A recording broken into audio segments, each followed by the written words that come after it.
100-day mark. We're working on the video a little bit yesterday, well, a little bit today, because, of course, the Super Bowl thingy is later today. So I will be doing that, and, or, watching that, but, so we'll be having a little bit of a shorter stream today as well, similar to yesterday. But, yeah, it's coming together nicely. It's not going to be, like, the most, like, elaborately edited thing ever, if barely even at all, because I am so bad at editing. However, yeah, we should be able to get the 100-day video out, probably either Wednesday or Thursday. I'm probably leaning towards Thursday, as it is actually the 100th day. If we actually do a stream that day, we would have actually already done the 100th day then. Whereas if I get it out on Wednesdays, technically one day before the 100th day. Because today's the 96th, tomorrow's 97th, then 98th, 99th, yeah. So technically it would have to be after Thursday's stream. So sometime like Friday morning, Friday night, Thursday night, somewhere around there is probably we'll try to get the 100-day video up. It's not going to be like a complete summary of what we've done, obviously. Otherwise, we'd have to go through over 1,000 hours of footage. But it's going to be like the 5 biggest things that we did right and did wrong, I would say, is likely going to be the layout of the video as it's currently going along. And it's going to be the game plan. I haven't done a video like this in such a long time. I'm hyping it up right now, but honestly, it's probably going to look like almost nothing compared to what some people do on the regular basis. I don't know, we'll see. I don't know how people edit that much. But anyways, today, our main goal is fishing into Forager. We are finally at a foraging level where we are able to get things that we actually need. I was getting a bunch of kelp, which is for the second best healing potion in the game, and now we got the Wallplant for the second best healing potion in the game. So that's pretty much going to be our game plan here, is we grab every eel, then we grab every Wallplant, then we grab every eel, then we grab every Wallplant, so on and so forth, until we get a full inventory, then we go bank them all, and if we want a potion, we could potion while we are banking the Wallplant, and that is pretty much our game plan, if we want to go use a 5% potion or something similar from there, or if we need a 10% to go use our knowledge. I will likely be dumping knowledge into fishing, as Fisher is the main one we need to get up, of course. We are currently working on... Oh, so hello, Isabel! Good morning, good afternoon. But we are currently working on 200 all is our biggest objective right now. I want to get every single one of these to 200. Well, except for guard. But, yeah, we're going to be working on Chef, Fisherman, and Forager. But yes, happy Super Bowl day, Isabel. Welcome, welcome. Yeah, I'll be celebrating it later. Actually, we're grabbing all the food by about 4-ish. Maybe a little bit earlier than 4. So we're probably only going for about 3.5 hours right now then. So similar time to yesterday. Though it's going to be all full screen, brighter shores. The only reason we're doing all the other stuff is I just wanted to give them one last send-off. Wanted to try the 2004 server in case Jagex ever takes it down. And I wanted to do one last stream for for Old School RuneScape yesterday. We're still grinding on the side while I still have membership. I only have a week of membership left. Oh yeah, I just realized. I still have the thingies on the screen, don't I? Oh no! There we go. I didn't realize those were even there. Also, this is still here, though. It's probably at a weird dimension. Yeah, the thing is in such a weird, absurdly weird dimension. Let me go fix that. Let's see. I still have everything set up from yesterday. Alright. Boom. If we ever need it for anything. Alright. Let me close that. That's not staying there. There we go. It has been done. My bad. I completely forgot that was even there. I was just looking at the screen. I was like, wait, what's that doing there? Also, normally we'd only get 1 Wallplant here. Actually, oh no, should I do a 3 Wallplant? I might just start doing 3 Wallplant instead. Oh, I really need the Forager XP, though. But I think I'm going to do 3 Wallplant, 6 eel. Just so fishing goes a little bit quicker. We're in a bit of a bottleneck for fishing. We don't get really good rate again until 150. So we're dumping every last knowledge we have onto fishing. And right now we'll do 6 eel into 3 Wallplant then. And then just go bank them all at once. I think that's going to be kind of awkward is there will be an instance where I will have to go for 6 Wallplants just to make sure that we get them all. And then I would also want to double back to Wallplant just so we get that better foraging XP in.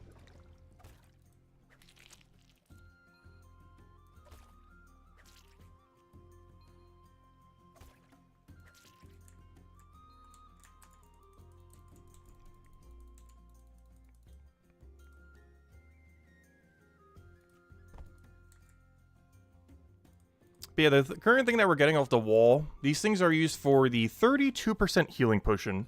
The best healing potion in the game is 35%. However, 32% can be made at twice the speed. So even though these things are 3% worse, they are generally going to be used more often. Like a lot more often.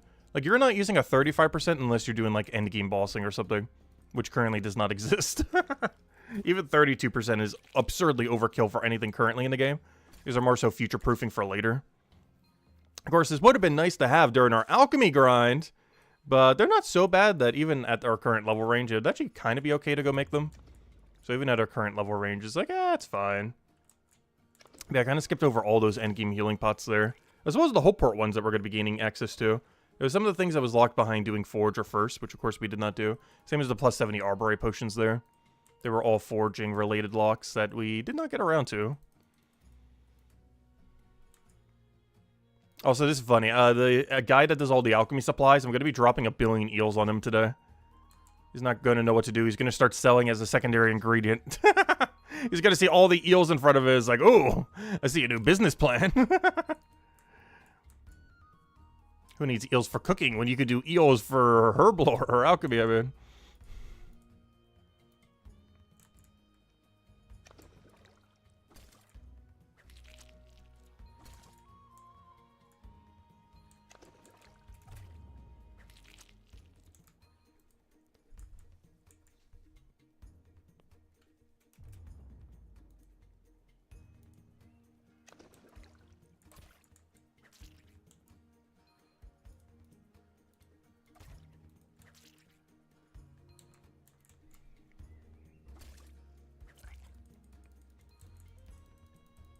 Alright, so after this next set, I'm going to need to go and grab 6. If we want to bank properly. Unless... I'm trying to think of like a drop method we could do. If we like drop midway.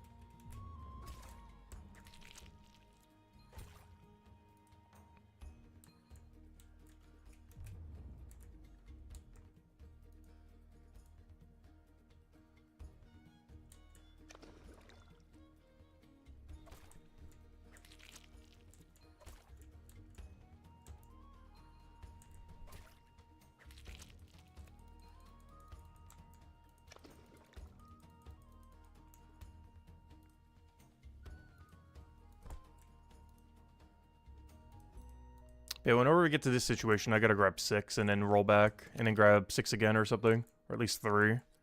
Because this should be respawned by the time we bank them all. And we're gonna just do it like that then. Should work out. I don't see why not.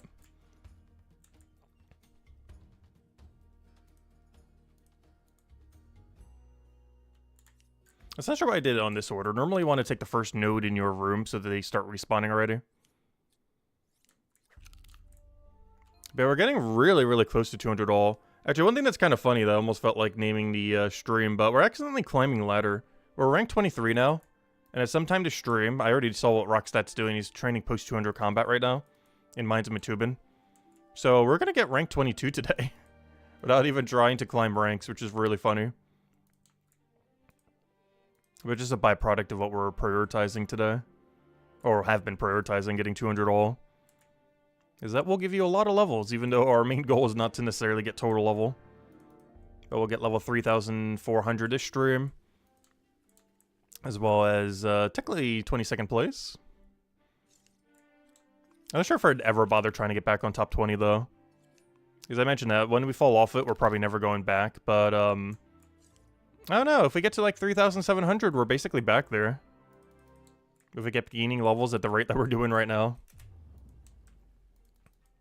It really comes down to when the combat rework comes out, because of course we're going really heavy on combat after the change. Oh yeah, I didn't mention today's poll. Today's on alchemy. It is, when it comes to potion making, which would you prefer? A new skill every 5 chapters for, or 10 to 20 chapters into alchemy? So basically 1 every 5, or 1 every... Or just dump basically everything into alchemy that currently exists. I would assume they're doing 1 every 5. But they might just completely overblow alchemy.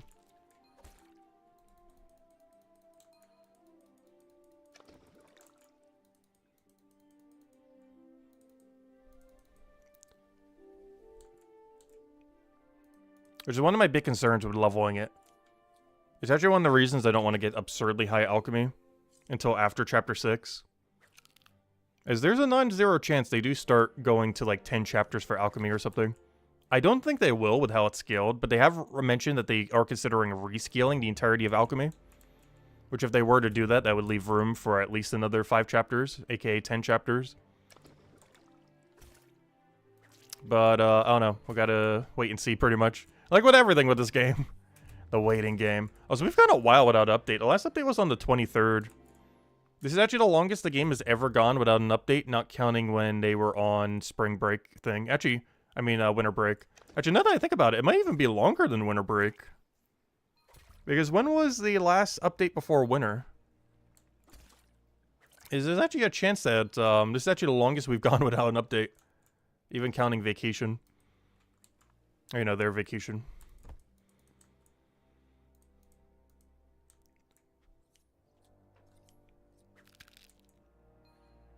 I know the last one was on the 23rd. Last month had 28 days. So it's been 23, a week, 1, 2, 3. It has been 17 days since the last update of any kind. And the last update was very, very, very mini. But everything they're working on right now, if they release even one of them, is huge. They got 2 quests in the works that might have some really good rewards. One that might even be potion storage, or, you know, equipable potion. Not confirmed, but very likely 1 to 2 is. And the other one is obviously the entire overhaul of combat. Which they better not do that while I'm away. I know for sure that's going to happen. I'm going to be away Monday and Tuesday of not this week, but next week. And they're going to do that exactly then. One of those days they're going to do the combat rework. The other day they're going to release the quest. It's going to happen. After streaming literally every day since launch, they'll do the biggest update during the 2 days I'm not streaming of most of the year. Like, there's only probably like 14 days this entire year I'm not streaming. And the update will probably happen on one of those 2 days. It'll probably happen.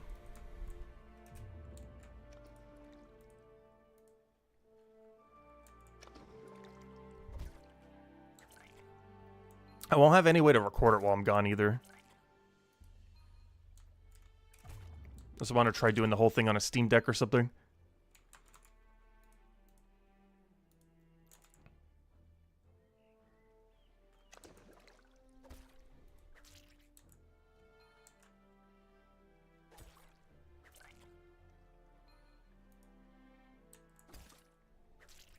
Oh, my dailies are ready. Alright, well that's convenient. Or when I need to go to the potion guy. I'll finish getting the last of these that we need. Then we'll go do our 2 dailies.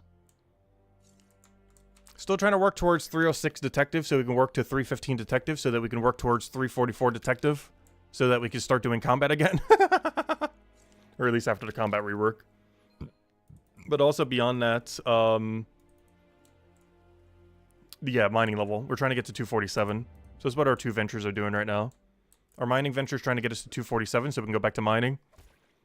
And detective has a big chain reaction that's ultimately trying to get us to 344. But realistically, we need 306 so that we can AFK to 315 so that we can actively train to 344 so that when combat rework happens, we're good to go. That is the game plan.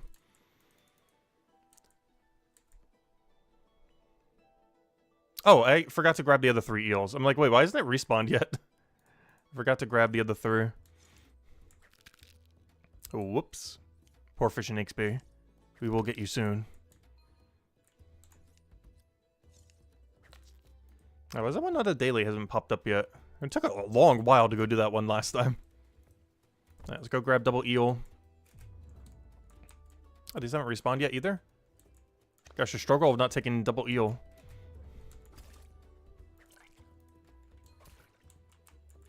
I said, hello, Owl! Welcome, welcome. Hope all's been well.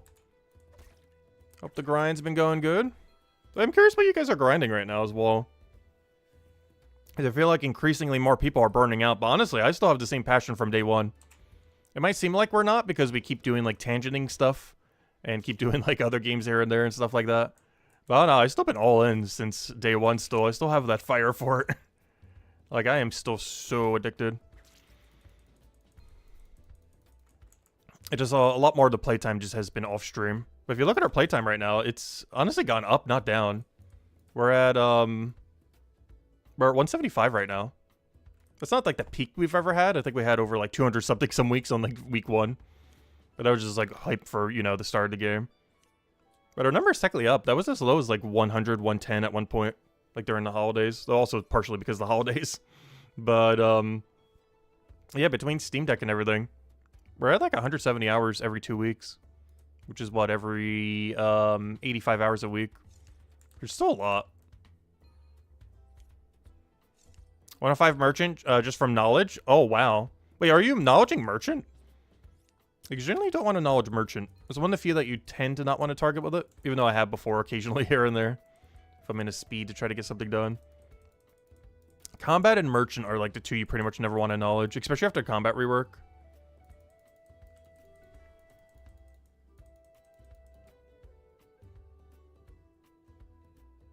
Alright, let's go do our dailies. Actually, I'm even going to put this into mining since we already have it. Since we're already going to be potted up. I normally do if I have it already. For some time I was doing 5%, but then I realized, oh wait, it's better than a knowledge point. So I should probably go back to doing the other one. So we will use a 7% on it. Not to mention, we have so many 7%. We still have 900. I know those 900 will have to last us a while because we need like 300 something alchemy before we can do better. But gosh, it's still going to last us forever. That's a long time. Even if we do the 500 mining smithing grind, I believe we'll still have some left if we only use it on knowledge and not just chuck them down. But for now, we've mostly just been using on daily to try to get to 247 mining so we can get back to mining.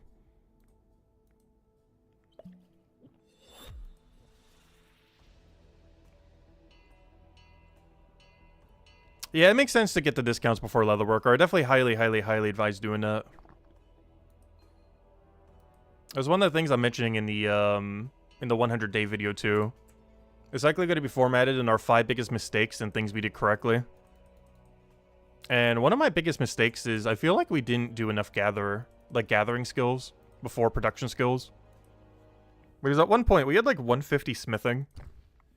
At the time we had like 40 mining. Or some kind of ratio like that.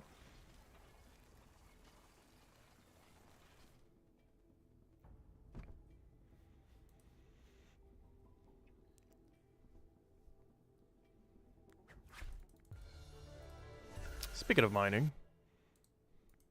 Level 246. One level and we can actually do mining again. We've almost re-unlocked the mining skill. It's been weeks since we've done any mining. Because we did the whole Hope Forest grind and we did the whole Hope Port grind, which we're still finishing out over the next few days. And then, yeah, we can finally return. And it's going to work out perfectly, too. Because the time that I'll be returning to mining smithing is probably around Friday. And guess what will probably naturally be level 247 by Friday. Our mining level. And hopefully 267 smithing by then. Which should be doable. Because we have 8th keys for like, what, 4 or 5 days? If anything, I'm going to have too much smithing XP. I might need to dump it into something else. I say detective, but I'm definitely not going to have 3 or 6 detective by then. To do that AFK. I could always start putting into alchemy if nothing else. What is my AFK activity right now? Smithing. To get to 267. Though once we get 306 detective, it's going to be detective. Detective's not too good to be doing it on. The only reason I want to do it is I want to have the full grind done before we do, before the combat rework. That way whenever we want to advance in Chronopolis, we can. As it basically sets us up all the way until, like, 450 something. If we get, 344 now. As that second to last raid then is really important.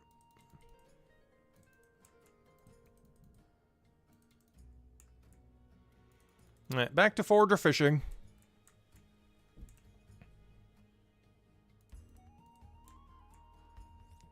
You're burnt out from woodcutting? Honestly, I actually enjoyed the woodcutting grind. I was actually sad that we had to stop doing the woodcutting grind. Oh no, I've always liked woodcutting. I always liked mining smithing more.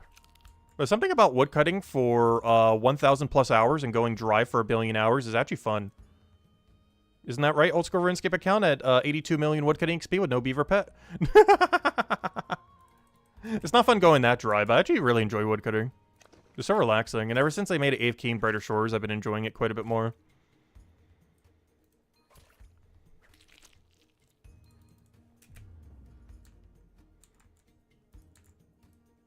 But no, I was actually, out of any grind that we've done to 200, I think woodcutting is the one grind I was actually disappointed to have to stop doing. Hope Forest really grew on me from doing 200 all there. Well, not counting Scout, you know. You know what I mean by 200 all. Combat doesn't exist until the rework. It's completely invisible to me until the rework happens. So we only have 3 skills to go. Cooking we can easily get done in 1 session. At this point, we're just kind of chipping it up with bounties. The biggest concern is fishing. Forager could be done in 2 days if we power grind it. Oh yeah, that reminds me. I can do the monument upgrade. Wait, do I get a monument upgrade today? Ooh, I do. Okay, we need to go try going for that if we can. I'm not sure if we're going to be able to, though. Because how long we're grinding today, I'm not sure if we're going to be able to go all the way. Because I already banked the other upgrade. I made sure not to do it on stream in case it's a cool one. It's not really anything too special, just a little animation thingy, but I figured we'd save it for the stream. As I did gather everything we need for the next monument upgrade. And if we can get to that monument upgrade, we can actually double monument upgrade today then. The one we already have banked and then the one we actually gathered today. Not sure we're going to have enough time today, though. Because the Super Bowl. As I'm going to be heading out to get some of the food we need for it. Probably around 4 o'clock. Which is in like 3.5 hours from now.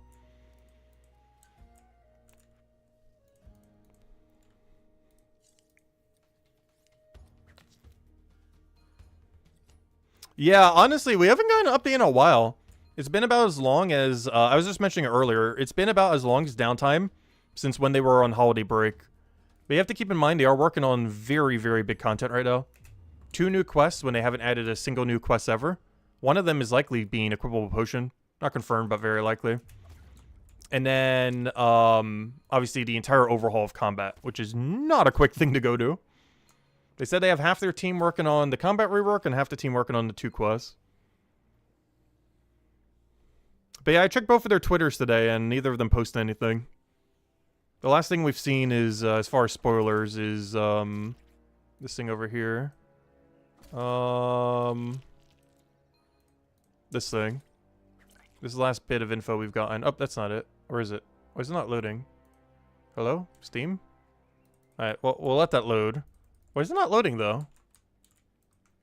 Steam, do you want to load? There it is. Yeah, we got these little guys. This is one of the enemies in next chapter. I assume one of the basic enemies. Do they have quite a bit of a different design compared to each other? So some people are speculating a boss or something. I don't believe it's a boss, though. I'm pretty sure it's just one of the standard 8 enemies that you have to fight in an area.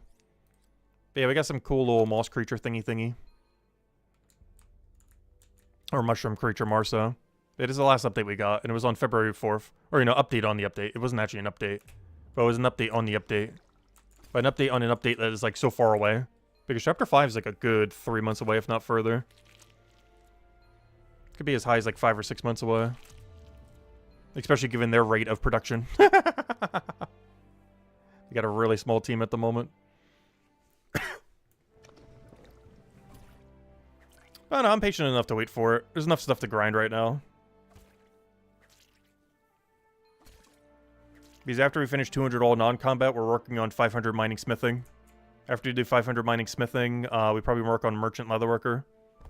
And we do all that until the combat rework, in which case we hard pivot into combat only. And we look like a combat only non-skiller account.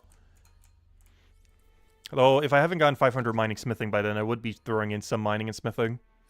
It would also be my main target of all my knowledge points would be smithing.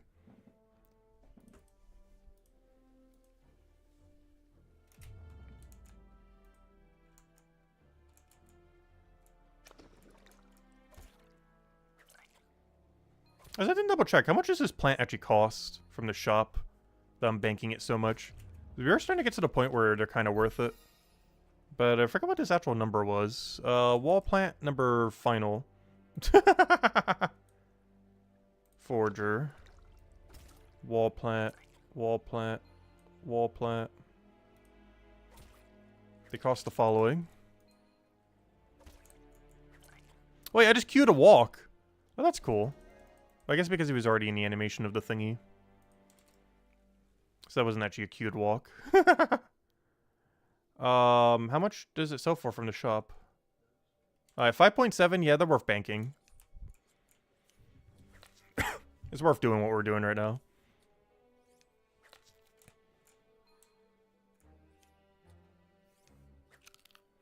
And this is for the good potion, right? This should be for a 32%. Yeah, it's for the 32% heal. Second best healing potion in the game. Or the highest amount of healing made per hour. Which is the other big benefit of this. If you're looking at it purely from a production standpoint of how much value you get per hour, this Wallplant right here makes the most amount of potions per hour. Both between gathering time and production time. Mostly production time, though, because I think the other thing's gathering time is a little bit better. It's also more luck-based. It really comes down to how quick the time to kill is after the combat rework. Because you get the better potion by killing 2 enemies. And hoping that you get their drop, and then you get like 4 of them when you do. The problem is banking time is a lot longer on those 2 drops, though. Compared to Wallplant and Seaweed.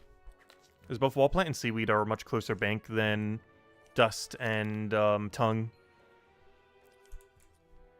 In Chapter 3 comparatively.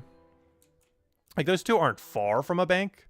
But they're further than Wallplant and Seaweed are. Or Kelp, whatever you want to call it.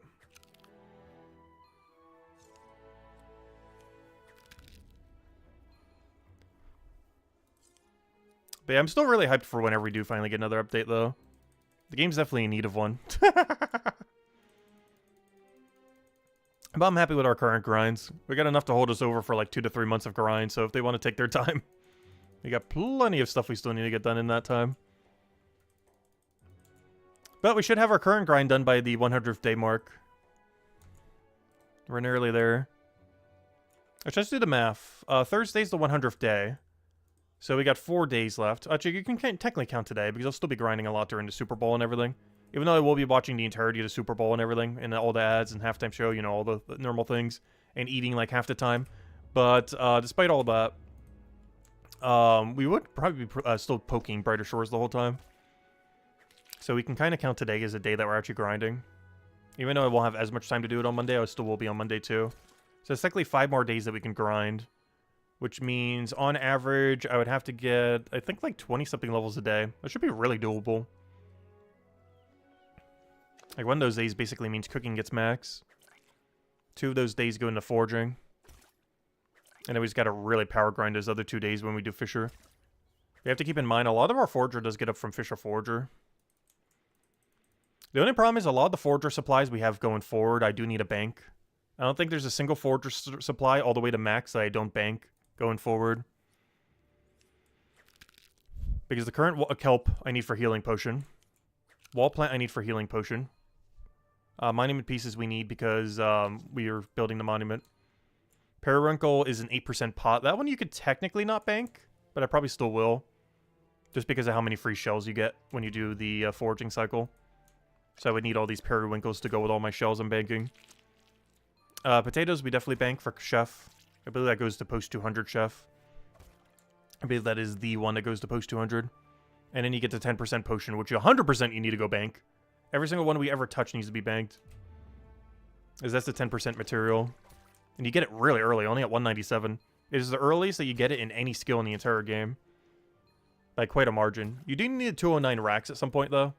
So I might have to do a little bit of post 200 Forger at some point.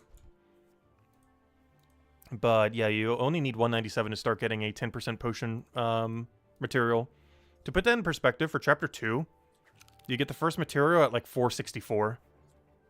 Yeah, for Chapter 1, you only need 197. It is crazy how low it is.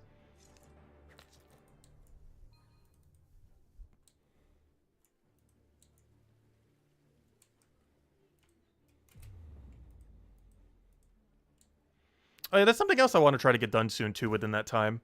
Not only do I want to get 200 Chef, Fisherman, and Forger, I also want to get 20 all in the alts. One of the days this week, probably this Tuesday, though technically maybe tomorrow, but probably Tuesday, might actually be an alt check-in, even though it's like a main day. I'll probably still be doing the main that day as well, because we just have so much grind we need to do.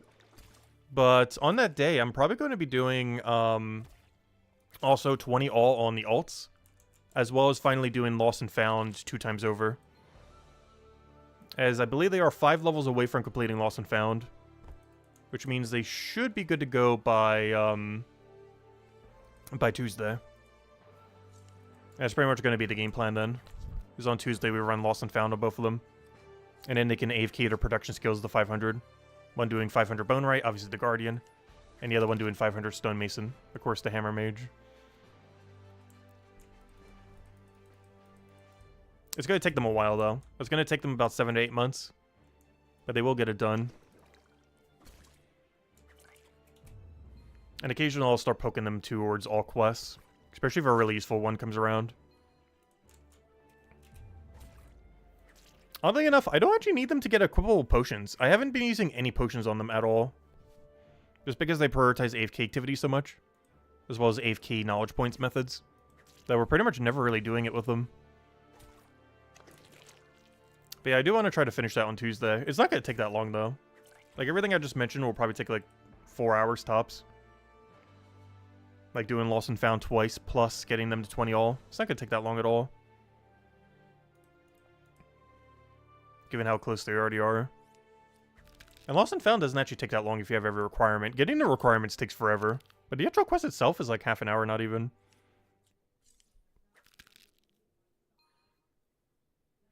Which is good because you tend to use a +2 boost potion, which lasts for an hour. So it works out perfectly for doing the quest. As the quest is way shorter than an hour. Maybe not way shorter, but definitely shorter than an hour. Like, you can pretty comfortably get it done in under an hour. Without rushing it.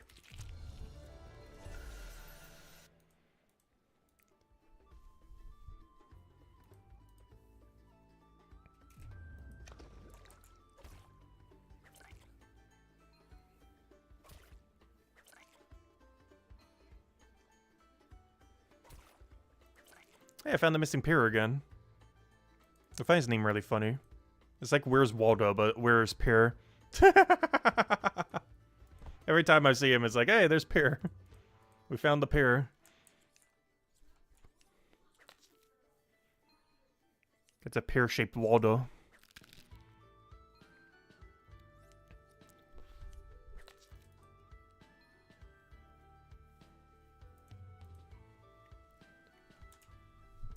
Kind of interesting, because I think he was grinding Hope Forest when we were in Hope Forest. And now he happens to be in Hopeport when he's doing Hopeport. Though he hasn't picked a class yet. I guess he's waiting until after special attacks and everything. There's a couple of people that have been doing that. Probably most notably, well, obviously anyone who stays free to play that aren't going like Guardian or something tend to do that as well. But probably most notably, Brighter Shore Central was. I'm not sure if he's the highest person who has, but he's actually pretty high. He's like 1,300, 1,400 without picking a class or something. Not sure what the highest in the game is, though. Like the highest leveled classless person. Because to be able to do that, you can't get to Chapter 3 or onwards, even if you have membership. As completion of the Chapter 2 quest is required. Main storyline quest. And during the main storyline quest, you have to pick your class. The main people who are holding off on that are waiting until special attacks and everything else come in so they know, like, the differences between each class. But honestly, I would pick Crown Knight regardless. Worst comes to worst, that's why we're working on the other 2 accounts. If there's ever a big enough disparity between the 3 classes, we'll have 2 other accounts ready to go.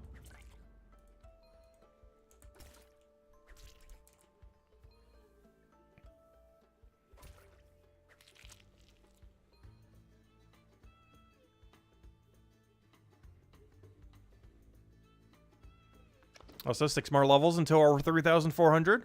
The biggest number of milestones is definitely going to be 3,600, though. As that basically means you have quote-unquote 200 all officially. Obviously, you might have a distribution that's slightly different than 200 all, as we would. But that's the level range where you start gaining XP way slower. Once you finally have 200 all. Or, you know, once you finally have 3,600, in a sense. Because that's what 200 all gets you to. Also, hello, MK Jets. Welcome, welcome. Hope all's been well. Thank you for a like. Greatly appreciated. I've been having a wonderful weekend. Mine's been pretty great so far. And of course, the big games today. So we'll be doing that later today. Actually, I'll be doing that almost in a few hours. Gotta go grab a bunch of food. Because we're getting in like a whole smorgasbord of stuff.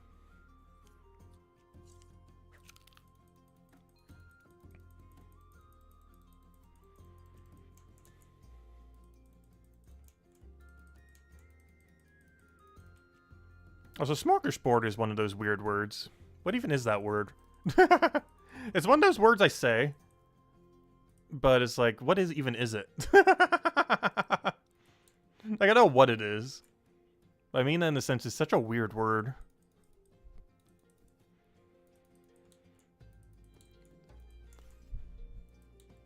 Has the Wallplant respawn? They have. Okay.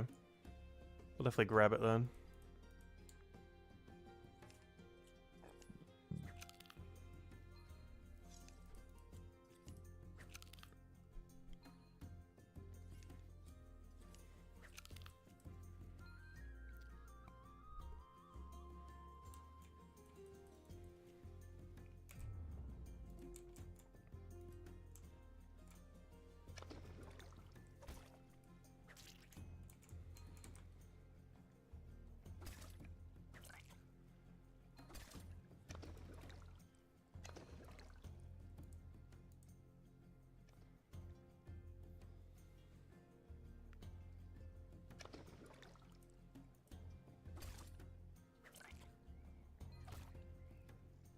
Yeah, what fishing level do we have to do this until?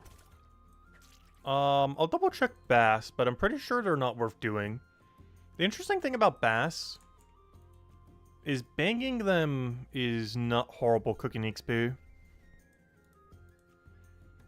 Where the value from doing them is not necessarily the fishing XP, but more so the cooking XP that you bank along the way.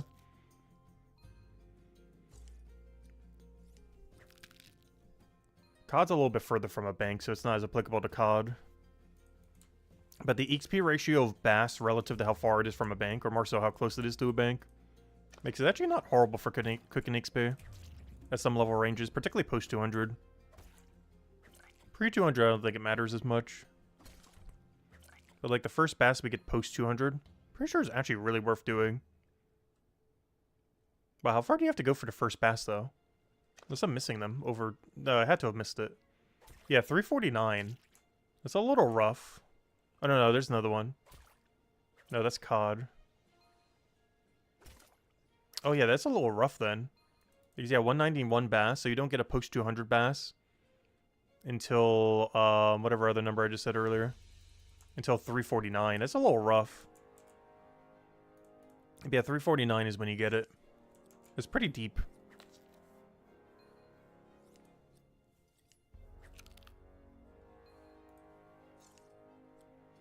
Because I don't plan to go that deep into Fisher. Probably ever. Honestly, even if they buff cooking, I don't even think I'm going that deep into Fisher. Unless we're really getting desperate for stuff to grind. We're starting to just click all 500s like they're nothing. We're not quite at that point yet. But I might eventually reach a point where another chapter doesn't come out for long enough that we actually legitimately go for it.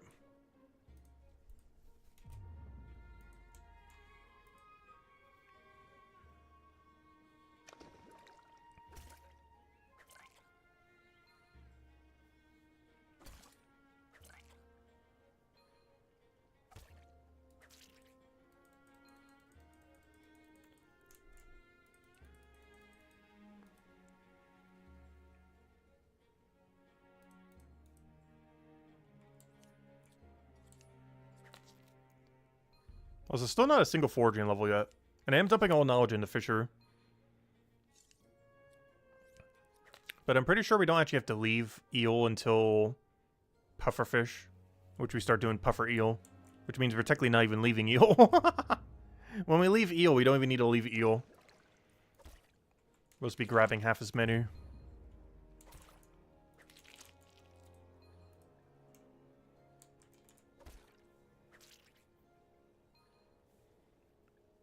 And I probably should double check to see if Cod or Bass is actually worth it.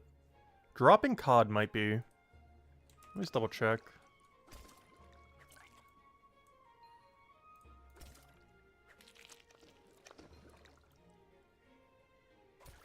Right, we're around right here. Oh! Wait, I'm looking at the wrong one. Yeah, it's actually worth it immediately. With COD in particular going like crazy. Oh, wait, that's co-op though. Wait, wrong number. But the other one's still higher, even non-co-op. Oh, but you gotta keep in mind the spear upgrade though. Never mind. Eels are still better. Gotta factor in the spear. Because this does not factor in spear at all.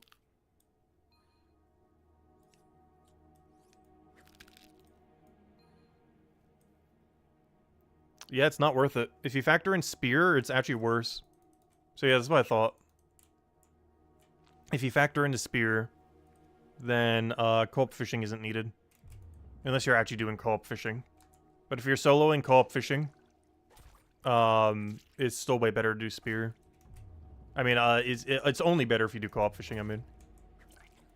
Yeah, you could upgrade your net, but the problem is it doesn't get percent upgrades like the other one does.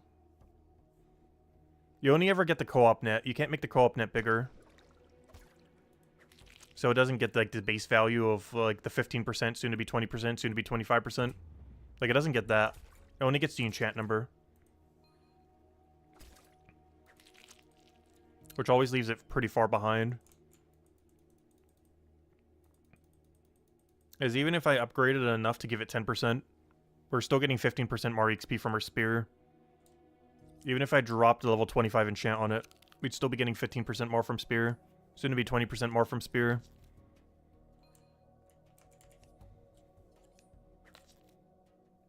So unless you're actively co-oping it, it's not worth it. If you are, then it is. But if you're soloing the co-op fish, they're never worth doing. Compared to the spear percent. The only exception to this is if you're doing it with some kind of forager route. In which case it's fine. But if you're like actively farming it, you probably shouldn't be. Unless you're doing it co-op. But a forager route is perfectly fine. COD in particular. Like if we wanted like the 7% or more importantly the 10% pots. Like picking up that COD there would be perfectly fine. But it wouldn't be worth camping just for the COD. The main reason we'd be there is just free XP while we're getting the 10% XP pots.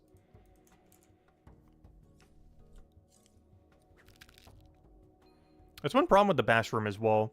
Even though it's close to a bank, the bash room has a problem where there's no good foraging resource in the room. There's only shells. And the best thing shells can do is 8% XP pot.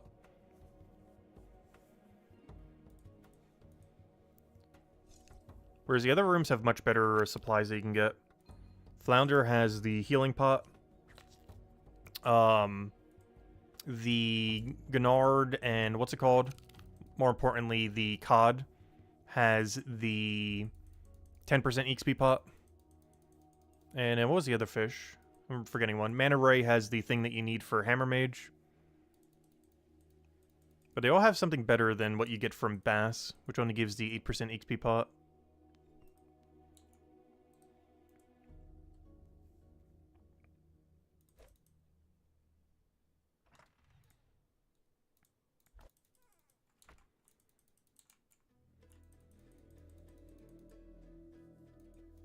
Also, the struggles of not having potion equipable. Every time we bring that back when we need a thing, just gonna grab the potion directly.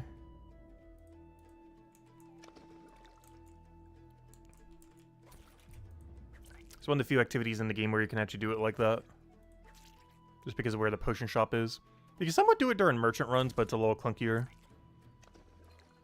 This is one of the few activities in the game where you just grab the potion from the storage bank without wasting pretty much any time at all.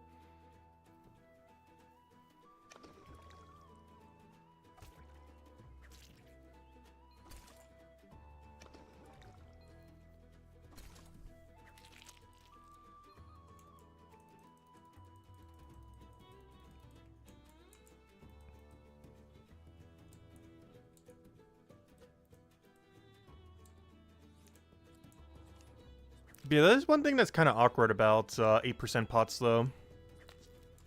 Like, when on earth do you ever use 8% pots? They're in such a weird in-between. For a lot of skills, they have such an absurdly high requirement. And they're so close to the 10% pot. And if you're that close to 10%, why aren't you just using 10% then?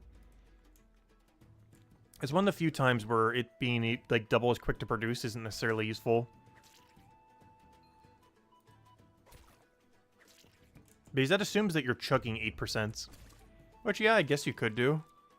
But if you count all the gathering time and all the production time, you're effectively making, like, what, 3 hours worth at best per hour? Because you can make 200 something of them per hour, but you also have to factor in all of the gathering time and banking time. So at absolute best, you're banking like 3 hours of chugging 8% per hour that you gather them. Which means you're wasting basically 3 hours for 8% more on 1 hour. Or for on 3 hours. I mean, sorry. You're wasting, well, not wasting, you know, you're still getting XP along the way. If you're doing it for a lower level range, you are wasting some amount of XP. Just so that you can sustain 3% more XP for a duration. It's in such a weird in-between. Whereas the 7 and 10% actually get used quite a bit. Mostly due to accessibility for the 7%. And the 10% because there's nothing better. So you would always use it for your knowledge boost. Or for anything else that needs a really big boost like that.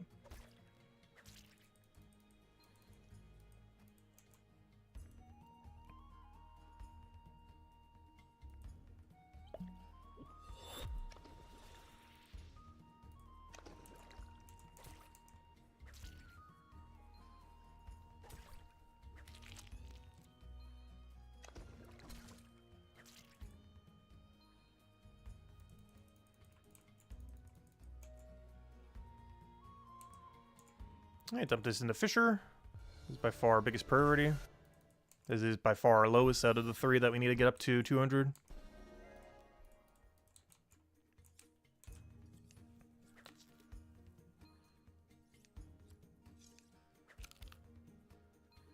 Not too concerned with getting Fishermen up, though. All 3 of these should be pretty easy from where we're at. 67 fishing levels, 19 cooking levels, and 33 foraging.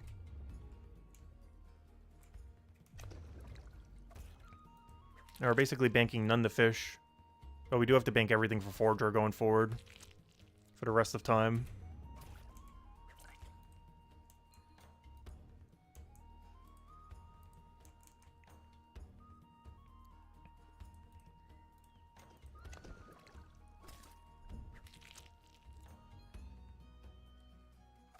With a few exceptions. There might be some things we don't bank. But for the most part, we will be banking probably everything.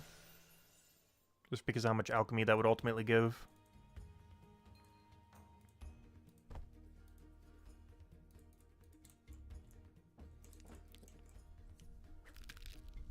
Also, we still haven't gained a single forager level from this, by the way. We're getting there, though. Oh yeah, we get a 5% bonus soon, as well. That'll help a little bit.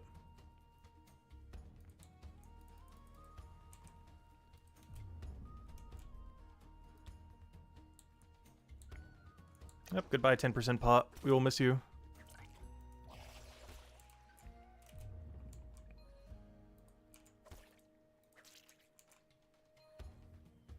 Hello, Sir Valiant! Welcome, welcome. Hope all's been well.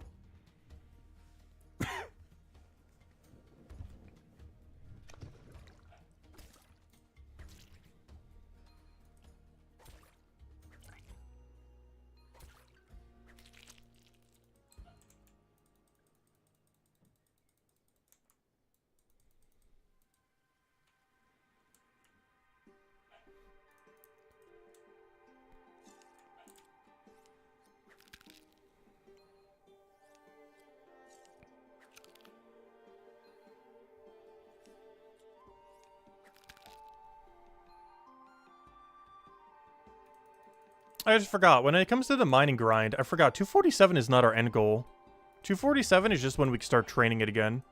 I completely forgot. Our end goal is actually, 262. I just now realized that. I kind of forgot. We gotta do Andesite until 262 until we can actually do it. The only reason we care about 247 is that's when we get a good XP rate again. AKA, we don't have to do Carbonies. Poor Carbonies. I do kind of want to do 1 hour of Carbonies later, though, at some point. Not today later, but, you know. sometime before we get 247. Because I think I only have like 480 banked or something. Which is not enough to hold us over. Given that that's post 200, that's enough to make like one weapon. Ever. And that's how we make our best in slot frost weapon. I was hoping we could just buy from other players when applicable.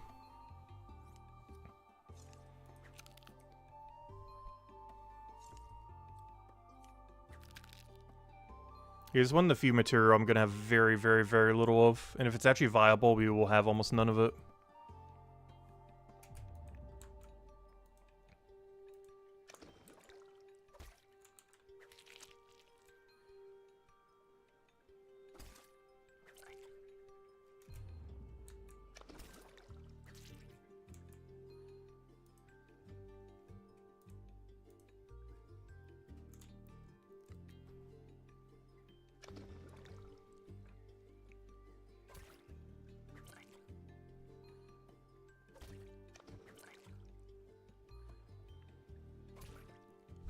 Yeah, I do plan to do at least one more hour of Carbonice mining.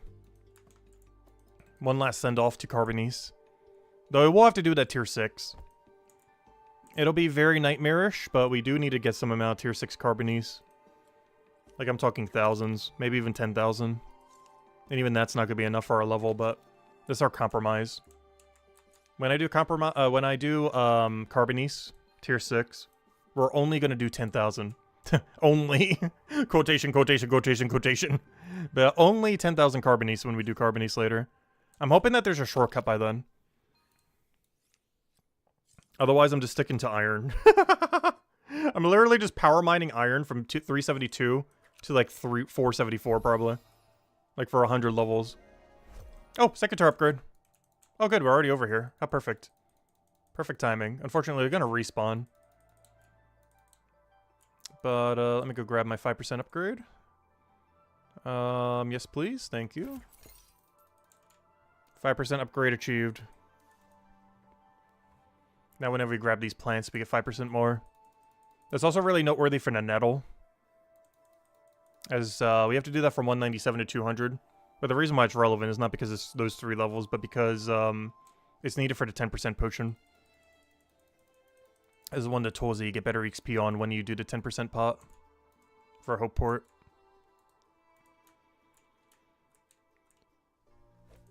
The other tool ends up utilizing the net. Which I think we get an upgrade for at some point soon. I forget when the net upgrade is. Oh no, you don't. You don't get to post 200. Never mind. Oh, we don't need to worry about the net then. Ignore the net. Never mind, scratch that. No net for us. Only the trowel and secateurs. I was gonna say, it's kind of weird that the secateurs comes first, but that makes sense because you get the Wallplant first before you get the trowel. So it makes sense that the final upgrade for it is before the other one. But yeah, that's now max. And now this gets maxed at 194, whatever it was. And this doesn't get maxed to like 242. But yeah, this says max our secateurs gets unless we get it to like 25 enchant later. Which if I was to do post 200, I would do. Pre 200, it just didn't seem worth justifying the cost for how many other upgrades we've already done. But for post 200, I would upgrade that to 25.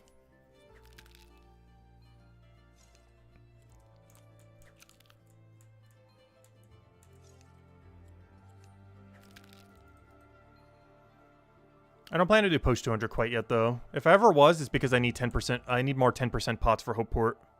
And I don't want to buy whatever the premium is on them. And I'd just make them myself. But depends how much they cost. When player markets and everything come around. Because if they're cheap enough, I'm just not even going to bother. We'll probably be fine with 200 forever. Is the only reason we need to get Forager up is to get Cooking up. And technically Alchemy, as there are some dead zones where we might want to fill there. Actually, no. That's not true. Actually, no, that is true. Because of all the plus 70 pots. So yeah, I would still fill out Alchemy. So we'd only ever need Forager if we're doing post 200 Chef. Or if we need to fill some gaps in Alchemy. And we don't feel like doing it through other means. Is one thing Forger does really well. It's really good at gap filling in alchemy, as it fills nearly every gap in the skill. It doesn't get you all the way to 500, but it fills nearly every gap on your way to 500.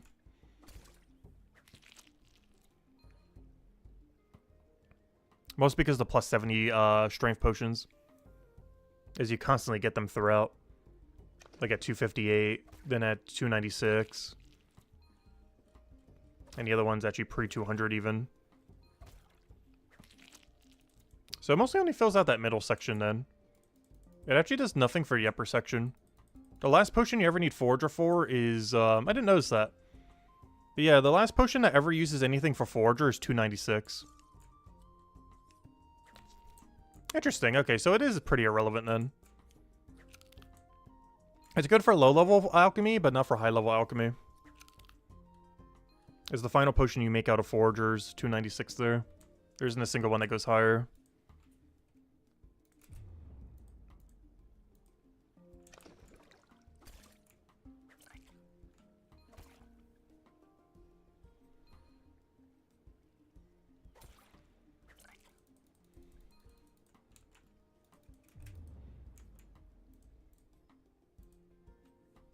Banking 223 Carbonice is only 70k less XP an hour than 197 iron. But you're getting more iron per hour, though. I'm not sure where you're getting the other two numbers. But you can easily mine iron quicker than you can Carbonice. Well, at least when it comes to banking them.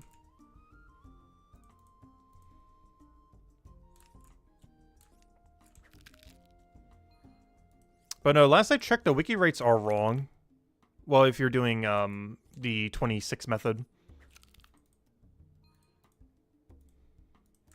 But even after all of our calculations, it was still about anywhere from 10 to 20% better doing iron at any given level range.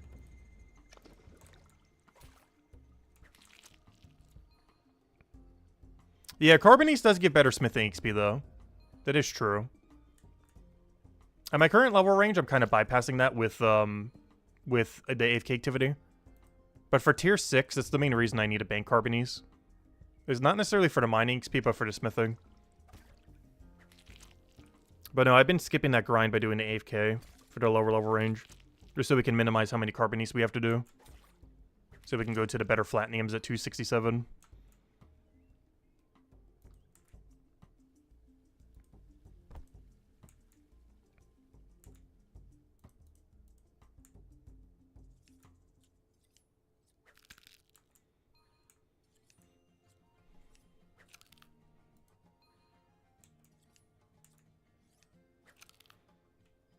But yeah, when it comes to Carbonice, you're spending about an extra 4 to 5 minutes in an hour just banking.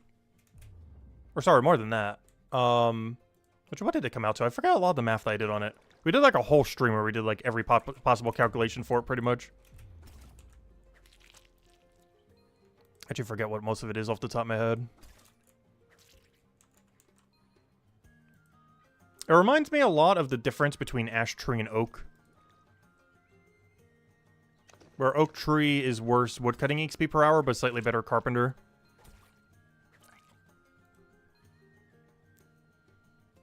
And the Ash Plank is more useful. The same thing is pretty much Iron and Carbonice. Where Carbonice is more smithing XP per hour, but worse mining XP per hour. But Iron is more useful than Carbonice.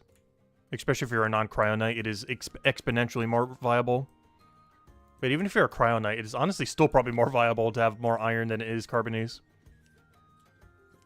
Because the only really good thing you get from Carbonice in the current state of the game is your best range blue weapon. Which is not bad, but it's the weakest out of any class's range weapon because it's a one-hand instead of a two-hand. Which is probably great for PvP, but very bad for any state of the game where durability doesn't matter. And the current state of the game, durability does not matter. Especially after the combat rework. There's nothing strong enough to justify having higher durability at the moment.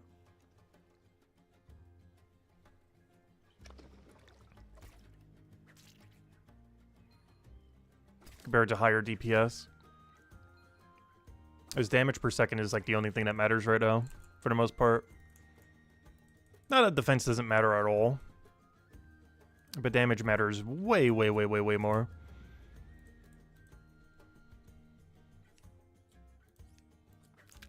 It's only going to be made even further after the combat rework.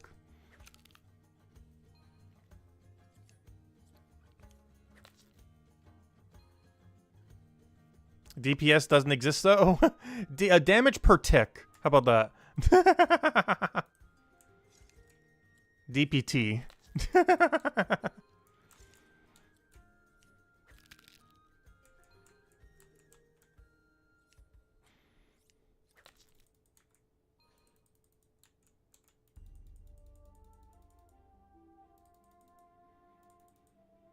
So I'm kind of surprised. The vote is currently higher on making a new alchemy every 10 to 20 rather than every 5.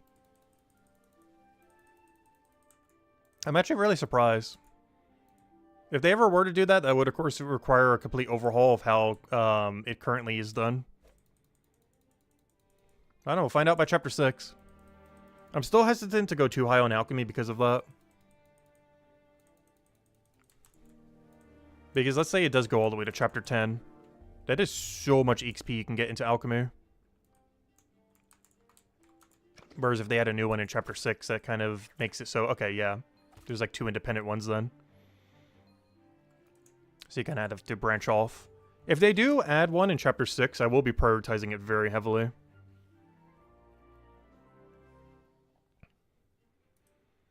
Oh no, I say that. It might not be worth doing, though. Because let's say, hypothetically, a new one comes out in Chapter 6. And with it, they already have all the material going up to, like, Chapter 10. That's a lot of material you have to buy from a shop. That's a really big gold sink. Like, the entire skill is just buying from Shop Simulator.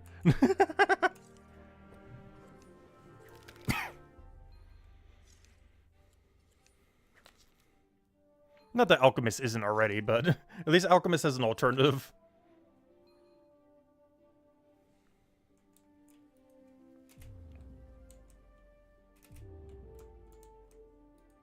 Oh, we got the triple eel.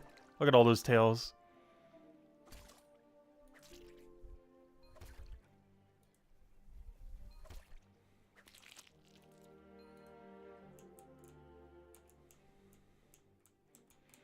Well, they did say earlier that they're likely not doing a Forge and Gather merge. There's something the community manager mentioned, but Andrew Gower, like a day or two later, mentioned we are not merging all the forgings. Or, you know, all the gathering skills. Like all the hand skills. But their last official statement is they are not going to be combining Forger, Gatherer, and Delver together.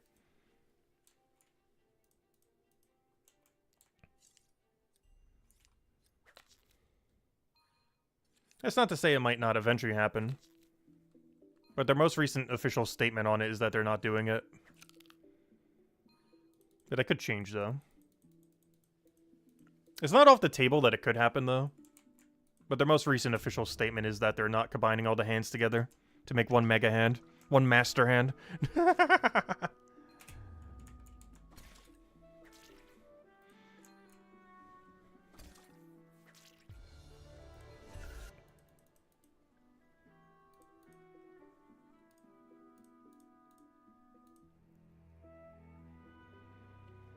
Stop moving. Of course, you'd go to like the furthest possible location you could go.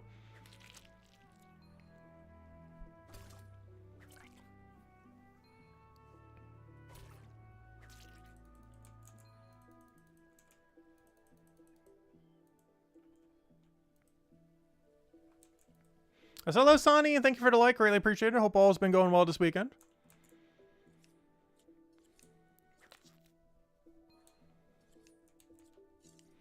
Also, it feels weird getting so much more XP from the Forger thing. Because for a while there, our Fisher was higher than our Forger, and that's the other way around. We're getting like 2k per Forger thing, but only like 1k per fish. That's of course because of the level range difference.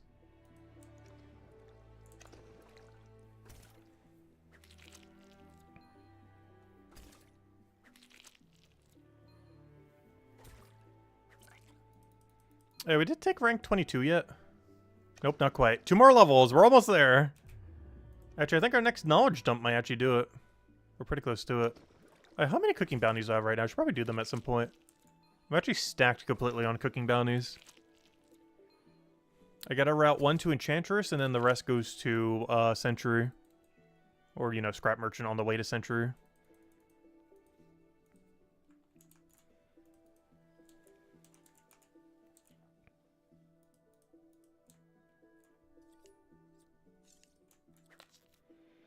Also, one nice thing about this material is I can use this 32% pot if we ever have to do bossing again. Like, let's say those 2 quests have a boss in them, and that boss is really hard relative to our combat level. We can simply just dump the healing pots on it, and use the 32% for it. Because that could easily be a difference maker if they're really outscaling us. Like if the enemy's like level 80 and we're level 50. 32% should go a long way.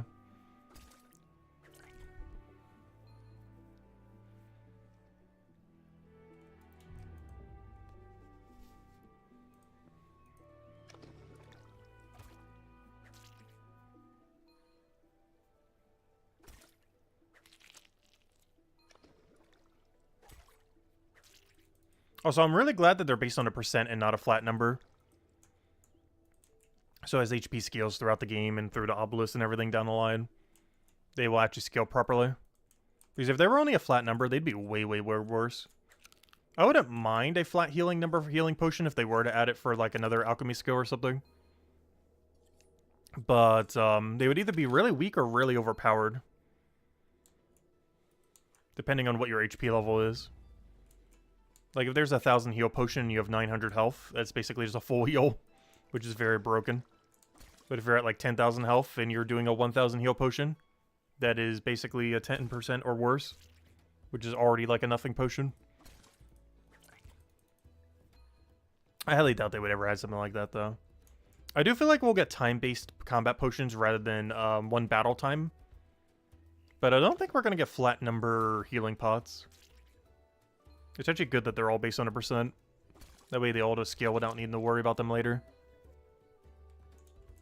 Okay, that's definitely an issue old school RuneScape has, and I assume RuneScape 3 to some degree. And that all healing is based on flat numbers rather than a percent. It could be different for RuneScape 3, but I know at least that's the case for old school RuneScape. Which makes a lot of food just got 100% dead content. This is way too low of a flat number. Whereas if it was a percent, it would actually be like somewhat more viable.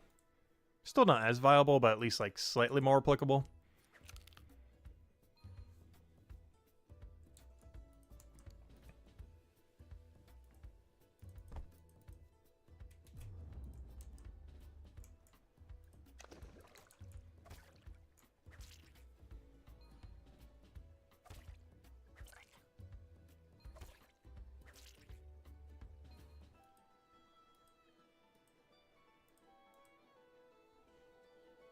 But yeah, after seeing the markets in 2004 Scape when we did that one server for one day, I'm really curious to see what the markets are going to be like for Brighter Shores. Because seeing those markets made me kind of realize, like, oh, wow. When currency is low, things are worth, like, nothing. Like, it's definitely a buyer's market. So I'm curious what's going to be more heavily weighted towards when Brighter Shores comes out. Is it better to sell or is it better to buy? Because things were like dirt cheap free in that server. Things I would have expected to have been way more were nearly free.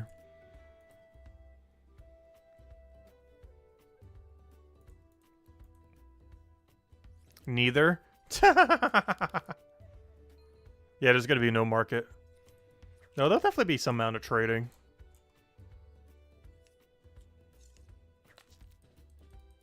Even if there's only 100 people trading, that's still enough.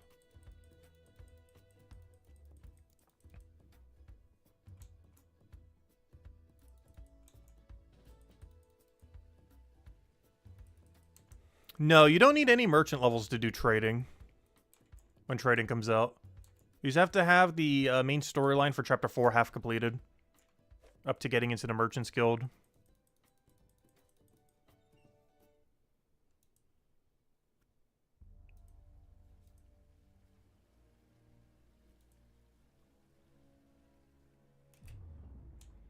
You meant vendor prices?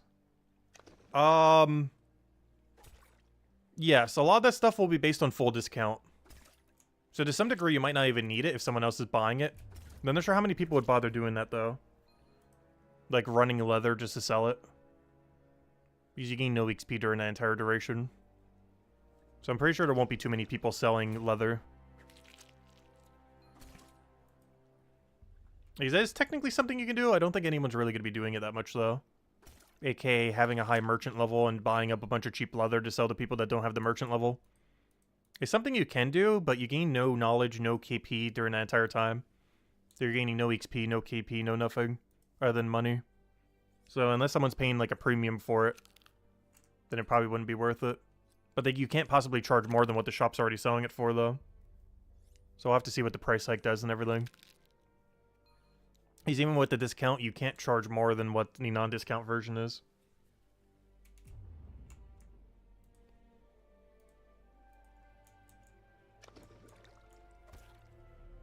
But you would be able to make it an easy double, if not triple. And that's something that actually sells for a lot, too. Like, something like bread, you'll probably make like 5 times your money on, which sounds good. But it's worth so little that 5 times of so little is almost nothing. But there's a lot of things that you can buy from shops, even at full price, that you can sell in the player market for anywhere from like 2 to 5 times higher. Just because you're paying for the bank time. Or not having to do the banking time.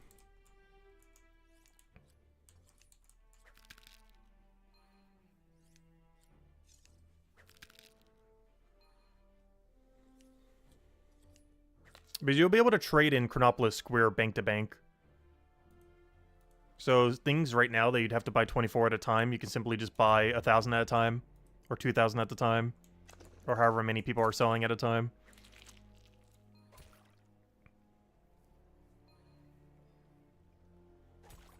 Like, I know I'm definitely doing that for some basic food supplies. Particularly bread. Just buy like few thousand bread from people. As long as it's 1 silver each or less.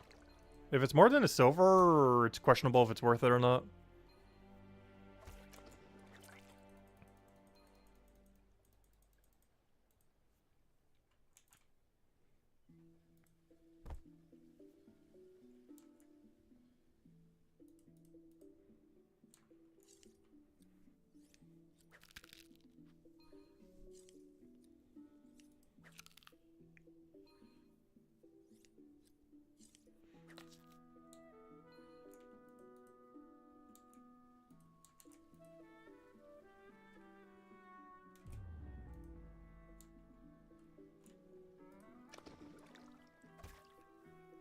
That's another thing, too.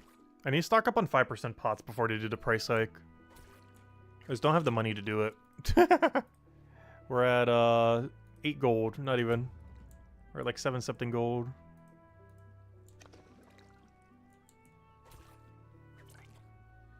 Yeah, that reminds me. How much do we get per eel? I didn't even bother paying attention to that earlier.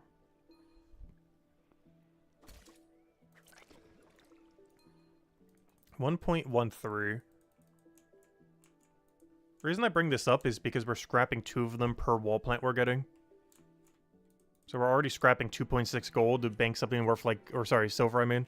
To bank something worth like 5 silver. Meaning we're only banking like 3.4 silver. Every one of these we bank. I think that's still worth it though. Plus I need to go there for the 10% pot anyways.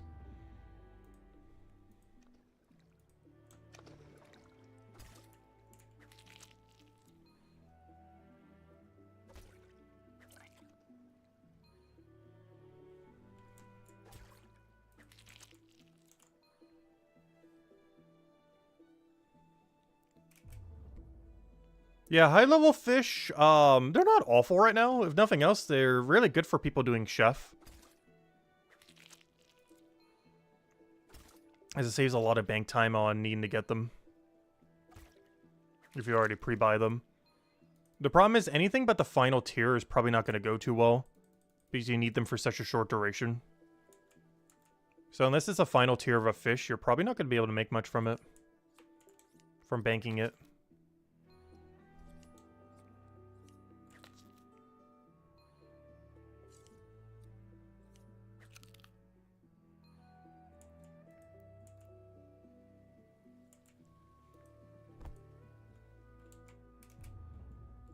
It's one of the reasons we're actually banking nothing all the way to 200 Fisher. Because, of course, not a single one of them is a final tier fish. Because the 5 things that are going to be the most viable by far... Well, I guess technically one further back. It's going to be whatever the final 5 is before stew here, or before omelet. Which is the final manta ray, the final cod, the whatever potato this is. I don't think it's the final potato. That's one of the almost final potatoes. The final leek. The second to last vegetable stew. And the final Gennard. Those are going to be the only ones worth anything. Things that are noteworthy that are missing there is no ventures at all. And I think there's a fish missing. Yeah, bass and carp are both missing. No, never mind. Cod is there. Bass is not there. So you would need cod, but you wouldn't need the other one. You wouldn't need the other co-op fish. But you would need the cod co-op fish.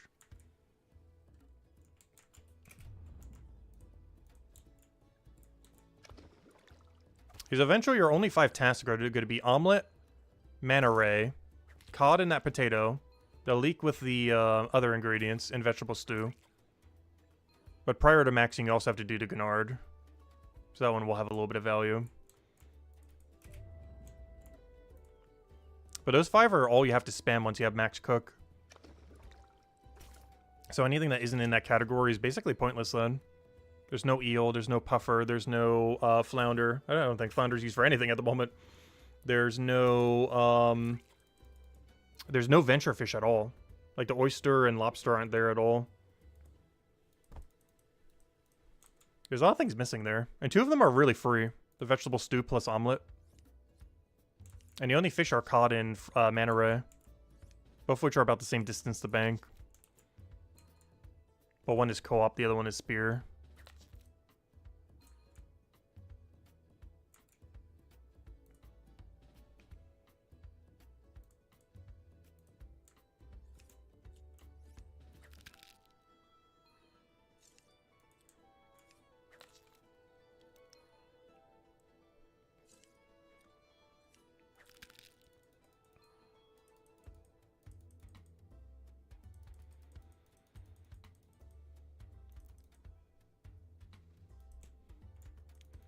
I say I'm curious. I want to go check our ratio. Normally I just click deposit all in the box. I want to see what our actual ratios are at right now.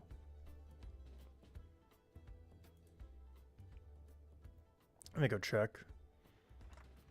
We got 22 of those, bunch of those, bunch of these. Wow, why do I have so many of these? Yeah, we only got 168 because I didn't camp them too much. Which means I almost have more Wallplant. Yeah, I have more Wallplant than I do the other thing right now. That's funny. I quite literally have more Wallplant than the seaweed.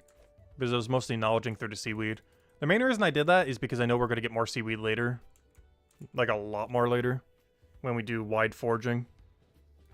We're just not quite there yet. Whereas the ones that we're getting now for what we're getting, the Wallplant, we're not getting any more of these. However many Wallplant I have, by the time I hit level 175 or whatever it is the total amount we're ever going to have. Like 173. The total amount we have by 173 is the total we're ever going to have. The only time you ever really get to gather them otherwise is when we do the 500 combat grind. We can grab them off the wall while killing the crows. But that's about it. And that wouldn't even be good forager XP. It would just be because we want the healing pot. No, I guess it wouldn't be the worst forager XP, but it wouldn't be any higher than what we're getting now. Only 2 caper drop.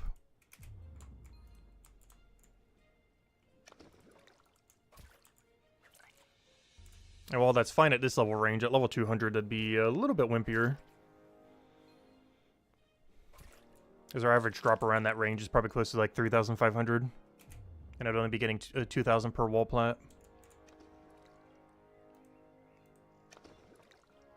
There's one thing that's really bad about Forge or Alchemy when it comes to Hopeport.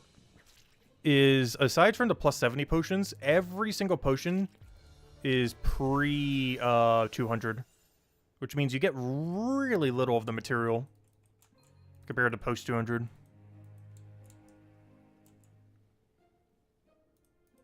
It's a really big issue that Hopeport has. It's really early game centered, as you would expect from a Zone 1 area. But because of that, a lot of the longevity for what would normally happen in any other situation, Hopeport doesn't have. It falls off very quickly. It's really good at the low level range, but then falls off later. Like completely off a cliff.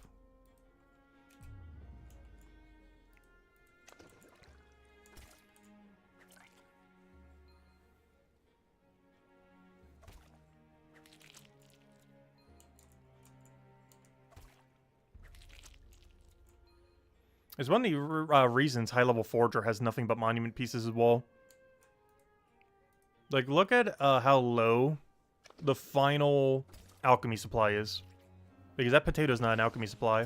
396. You get the final alchemy supply for all of Forger at 396. When you compare that to Gatherer or eventually Delver, I assure you those are way deeper than 396. For example, I believe for Gatherer it goes to 490. Sorry, 481.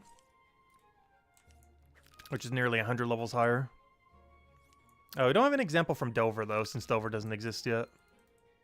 I would assume Delver's at least 400 something, 450. So whatever that high tier worm is, or the other ingredient that you needed for it for the 10% pot. Because for alchemy, you need 490 for it. So I wouldn't even be surprised if you need 490 for the other area. Because for alchemy, you need 470, 490. So they're definitely at least a 450 material.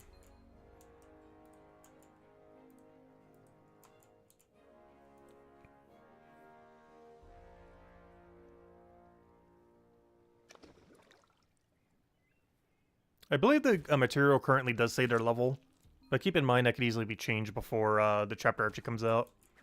Because I believe their level did actually say something a little bit lower. It might actually be a little bit more like Forager in that regard, where it is like a high 300 kind of situation. Because we can actually see one of the material here. If we go to... I have no clue where it is. I know what it looks like, though. Oh, yeah, I can't see what it is, though. Oh, it doesn't let me look at it, though. I need to know what the Granite Creeper is. It's not letting me peek at the Granite Creeper. Yeah, let me wiki it. Granite Creeper.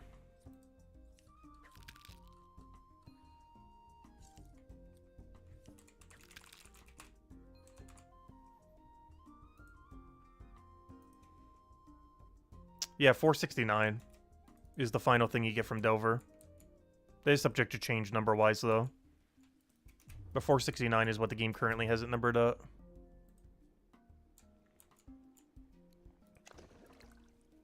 But yeah, that's quite a difference. For Forager, it's 396. For Gatherer, it's 481. And for Delver, at least with what we currently know, it looks like it's 469. Is this the high requirement material for the 10% pot? So nothing should be above that. I assume it's the higher material. I can go double check by clicking this. Yeah, it is the higher material. So that's the highest Delver you need for the potions then. Which even that's like 70 higher than Forager, comparatively. Whereas Gatherer is over 100. Or almost 100. They're both basically almost over 100. With Gatherer having the highest requirement, Delver the second highest, and Forager the absolute lowest.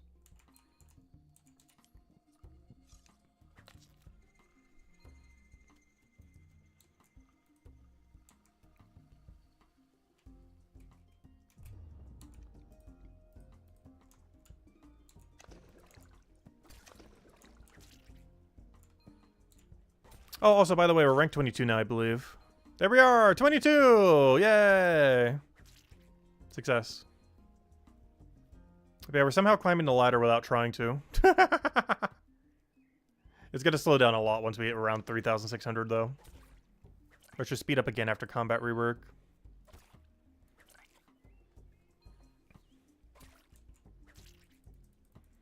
Because we don't have that many levels to cash in. By this Thursday, we would have cashed in every easy level. Not counting combat. We're also going to slow down a lot once we start doing mining, smith, and grind. As we only gain a mining level like every 2 hours of mining. And smithing, I believe, is the same thing for the most part. Every 2 hours of smithing and every 2 hours of mining is 1 level. It might be slightly better than that, but it's pretty close to that bad. It's not exactly that bad, but it's pretty close to that bad.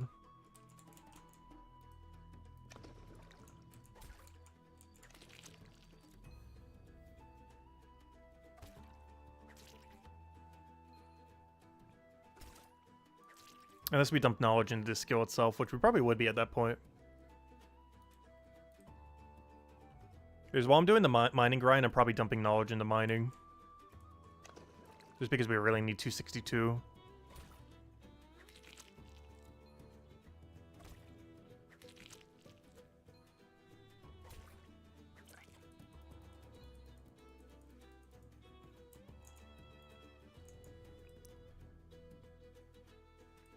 So you know what I should actually be doing when we go over here? I should go do a 9 run at the end. Where we do 3-3, wait for these 3, then go back to Eel. Because I keep wasting so much backtrack time here. That otherwise don't really need to be wasted. This is a little bit better foraging XP rather than Fisher. Even though Fisher is lower. It's just we're not really going to have good synergy after the Eel. I also want to start killing Crow into Eel. I mean, into Wallplant, I mean. So I kind of have to do this before we need to get off of Eel. Luckily, we need to stay on Eel for a while, so it should be fine. Because we got to camp Eel all the way till basically 150. Where we then start doing Puffer Eel. So we got 15 more levels that we can still gather for. But within that time, we 100% have to hit 173. Which I guess we would automatically. We already gained, like, what, 1 level? 1.5? Yeah, we already gained 1.5 levels already. In 3 fishing levels. So we're gaining, like, half as many levels into Forager. Which means, yes, we do need to be prioritizing fishing a bit more then.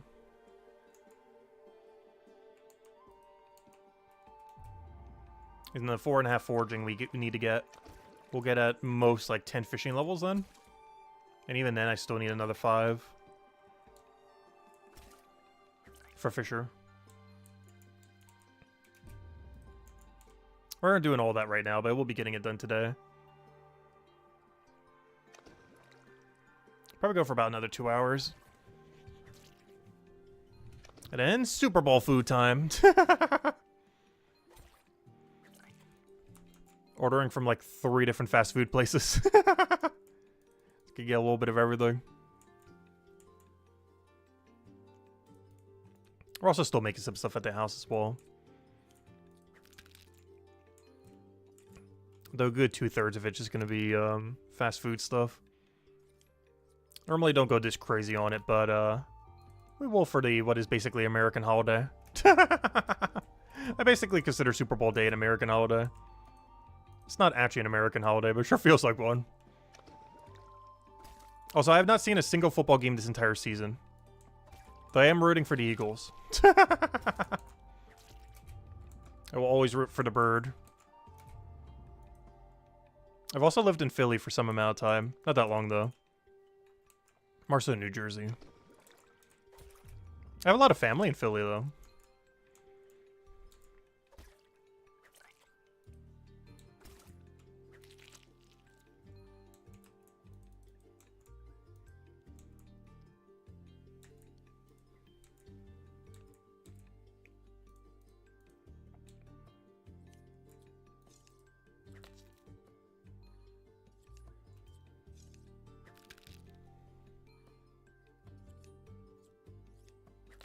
Hello, Tyrion! Welcome, welcome. Hope all's been well. You come for the squishy noise? You only have 3 more... I think we have 3 more days left of squishy noise.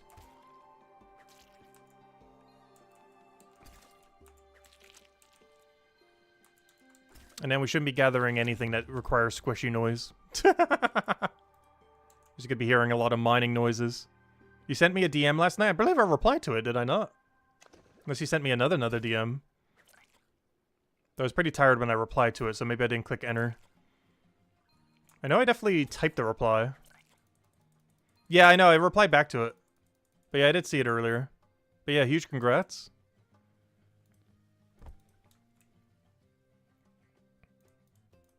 If I didn't, I typed it out but didn't click enter. I was really tired when I checked it. Oh, I did? Okay. I was gonna say, I could have sworn I replied back to that.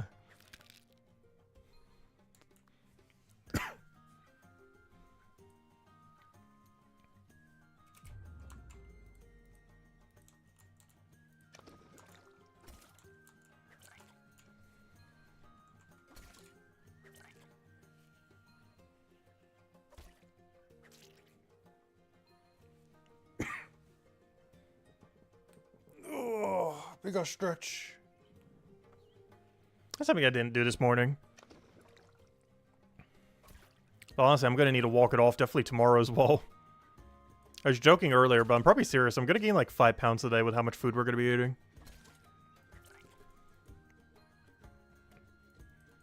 Like the entire Super Bowl. Every single hour. It's gonna consume so much. That's one of the few times to pick out for it. I normally don't for most things. Even most holidays, I've been a lot more conservative with how much I eat. Because I tend to go a little too heavy when there's like infinite food. This will be one of the times we could cheat on it. I just realized, Valerie, that one person who covered that one fishing guide, are they the same forager level as me right now? Because I keep seeing them do the exact same activities this entire time. I know on stream we probably haven't seen her as much. But off stream, we have seen her like every single day while doing this grind. And I'm pretty sure we're at the exact same level range. Where is she? There she is. Yep, 166 Forager. We're 2 levels higher, but we're at the same activity. But yeah, it's really funny. Like the entire Forager grind, we've both been doing the exact same thing the entire time.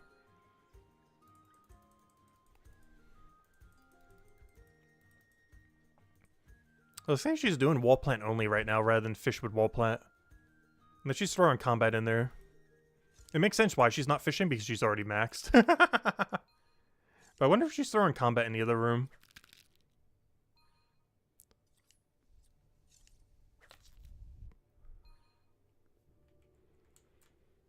Ooh, nice Tyrion. Hope you get a ton of them. Any more news on the next Legends Arceus game? Because I haven't been keeping up with anything Nintendo lately. The only thing I did see is they finally released the best Wario game ever to that one subscription service they have. I forget if that's in the free package or not, or, you know, in the standard one.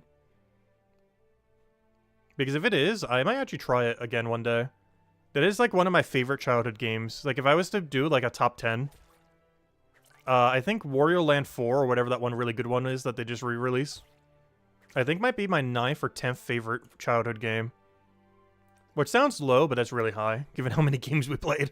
It's actually absurdly high. There's actually an indie game that was made based on it. I forget what it's called. I think it's called Pizza Tower. I've never actually tried it yet, or seen any footage on it. I might actually try that indie game at some point. Because my understanding, it's basically Wario Land 4, but made by an indie dev team. Which is honestly pretty much the best Wario game ever. Other than maybe the WarioWare game for the Wii. But aside from the WarioWare game for the Wii, it's probably the best Wario game ever made. That has like an actual storyline and everything. The gameplay of it was really good. But I might just try Pizza Tower. I haven't looked into it at all. It's one of those indie games on the list of things we probably should get around to at some point on our infinite backlog of games.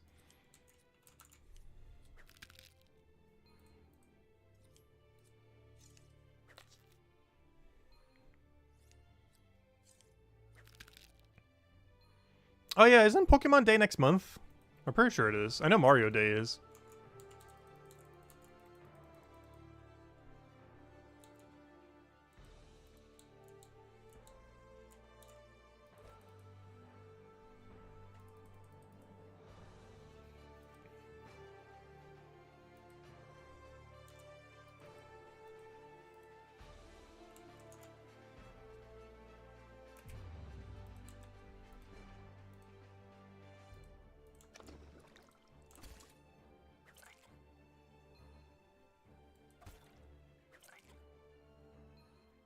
February 27th? Oh, that's pretty soon then.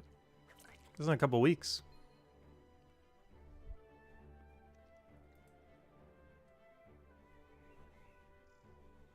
Because to my understanding, on the Switch 2, those are only 2 games that interest me at the moment. That being Pokemon ZA, or Pokemon Legends ZA.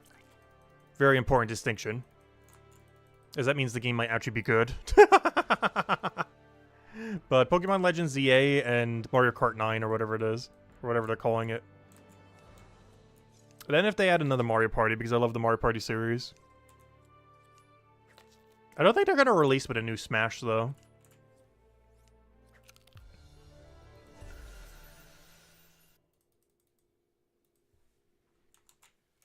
If they do, it's time to bring back the Piranha Plant main. I really hope they buff Piranha Plant, though. At least competitively, it's really bad. Casually, it can destroy any of your friends. But competitively, it is so unviable. Which is sad because it's such a fun playstyle. But everything it has way too much delay on it.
Oh, so this guy's making a killing off of eels.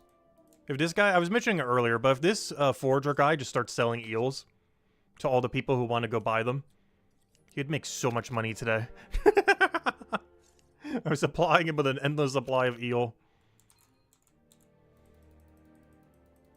All he has to do is just reach for them.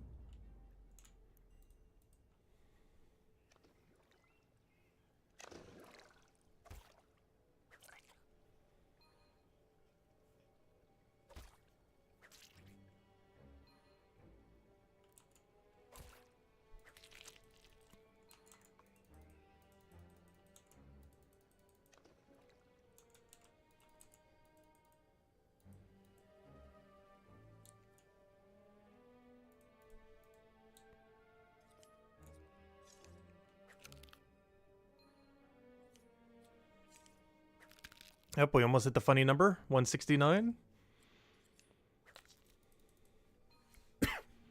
Still 14 and a half fishing levels away. Hey, Corviknight. Ooh, my favorite Pokemon.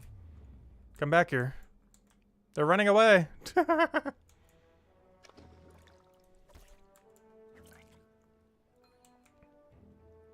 that's another thing, too. Legends ZA better have Corviknight in it.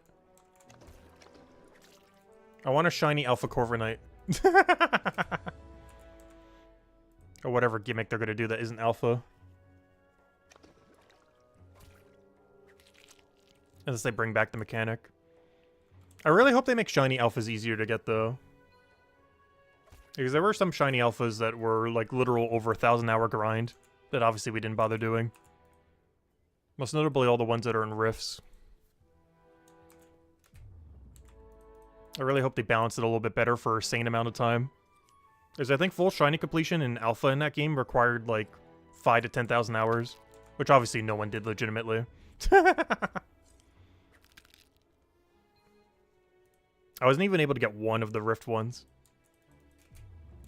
I got nearly full shiny of them, but not shiny alpha. I got alpha in them. I got shiny in them, but I didn't get shiny alpha in them. Unfortunately, you can't combine them together. Though that'd be funny if you could.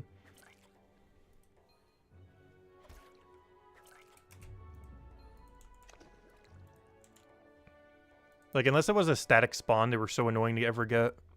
Unless they were an outbreak or a static spawn.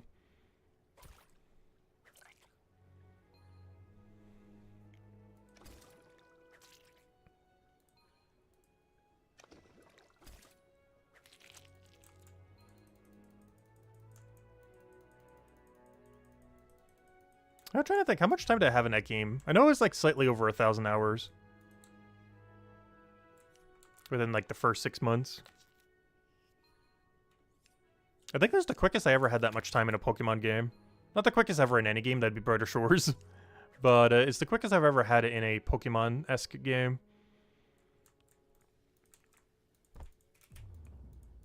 It was also the first time I basically ever got shiny completion in a game. Because it was actually realistic to do so.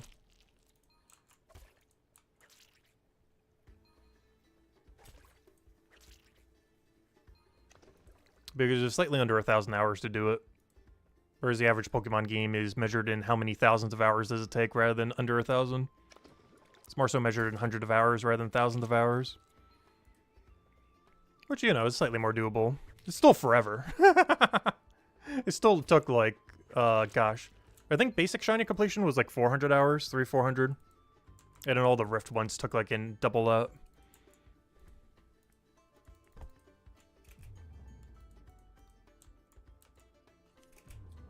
But they've been doing a lot of things to make shinies way easier to get. It's a mechanic I wish more games would implement. A small chance that you just get something absurdly rare. It's something Brighter Shores definitely lacks in the uniqueness category. Like, there's not just a small chance that something amazing ever happens. Which I like that mechanic in various games. Ideally, not making it so rare that it's impossible to farm, though. But still rare enough that when it happens, it's like, oh, that's nice.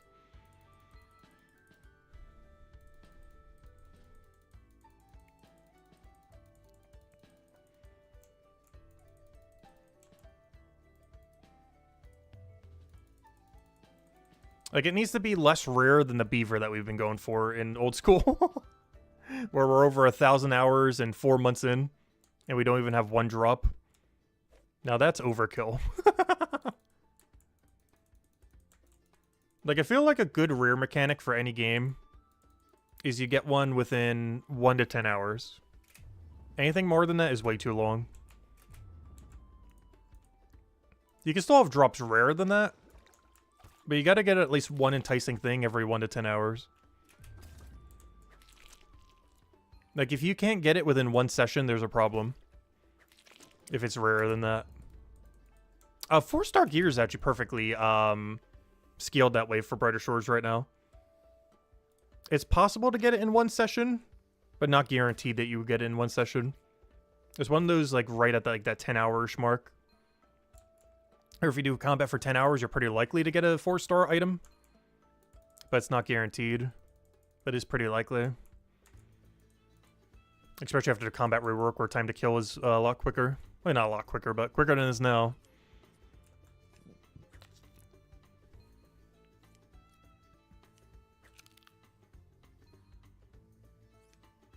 That's the closest thing Brighter Shores has right now. But it only applies to combat. It doesn't apply to any other piece of content in the game.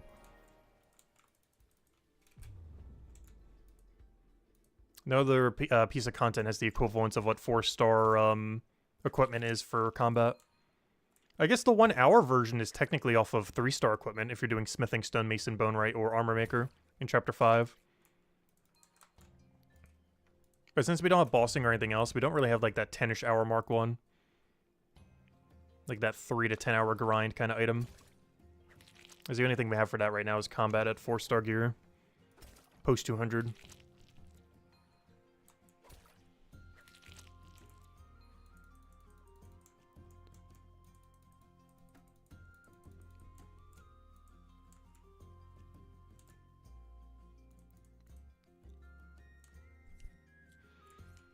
Though assuming it's 4 times rarer, we were getting about 1 drop every hour for 4-star pre-200. So it could just be that time to kill just feels longer or something. Because technically, if that was to extend beyond that, that means you should be able to get a 4-star piece of equipment while doing combat every 4 hours then. Like 4 to 6 hours.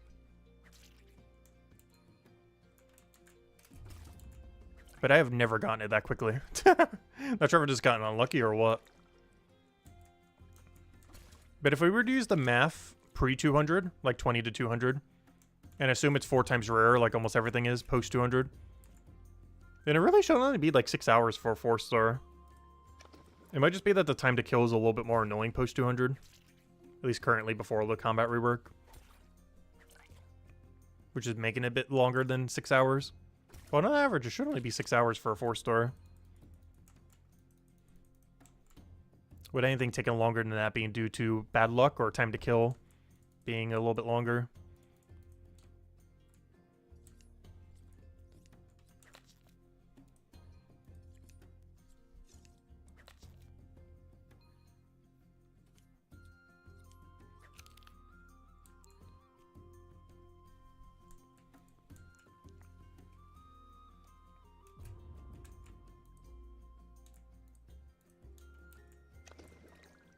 I just realized we get to AFK fish again at 150, don't we? No, that's when we do puffer eel. Oh, good. That's a lot of active then. We don't need to AFK fish again until 159. Or, you know, active AFK. Which means we got active fishing into active fishing into active fishing.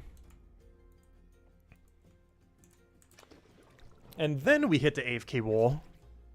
Because I think we hit the AFK wall all the way to 186. Which is when I'll probably do the periwinkle. So we're basically all in on fishing then. We basically do fishing until we catch up to foraging. Because right now we're doing eel Wallplant. Then we're going to do puffer eel. Then we're going to do eel after we do a little bit of the few transition fish. We would then be doing eel eel periwinkle. What level is periwinkle? Because I have to have that by the time we have level 186 fishing, I believe it is. Let me double check. Is that the level? What level? Whatever level eel is again. Yeah, 186 is what I thought.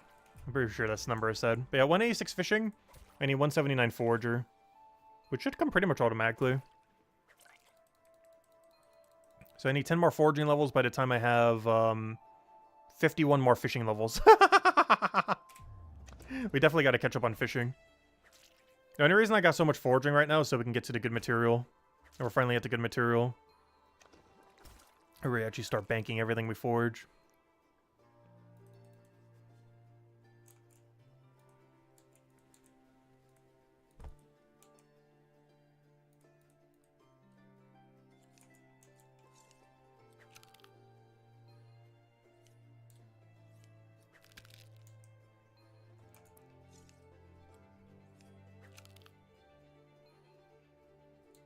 Alright, one more set of eel, then we'll grab 9 of those, and we should need a 10% pop by then.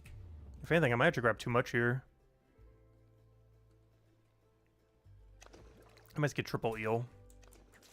Otherwise, I think we over-encumber on knowledge. I know, you know what? We'll be fine. I'll grab the other eel. We should be at like 199 by the end.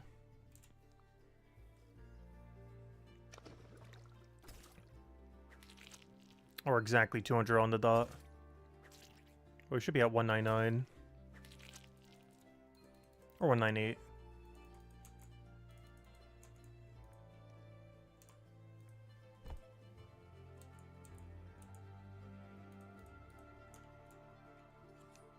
And of course that gets dumped into Fisher. We don't get anything new until 150, and it's not even new. All it does is do puffer fish into eel, instead of eel into foraging supply. Allows us to get a lot more fishing XP at the cost of getting no forager, but that's fine. Because our forager is exactly where it needs to be right now. Also, one more level! Actually, we're going to get it right now. Level 3,400. As soon as we go drink the 10% pot. That will be 3,400 milestone. 3,500 and 3,600 is going to be a lot cooler, though. 3,500 because it's a nice even number. And 3,600, since that's technically 200 all, quote unquote. We won't actually have 200 all by then, but it's the level that you would have for having 200 all.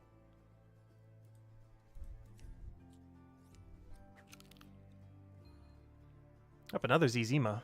So many Zezimas.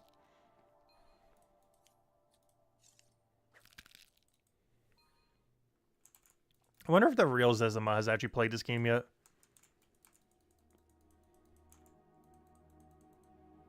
To some degree, I highly doubt it. But you never know. Oh, I came here for potion. Also to bank, but also for potion.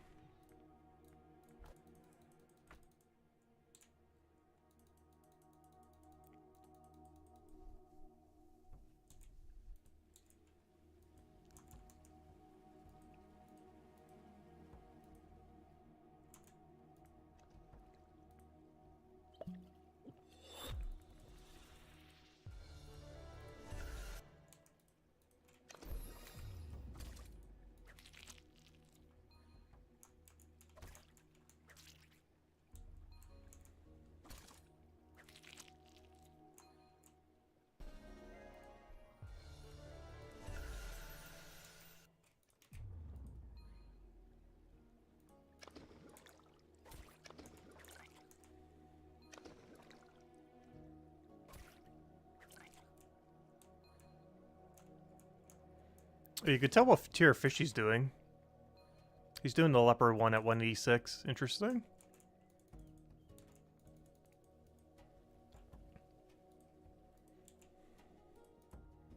You can tell based on what color comes up what fish they're doing.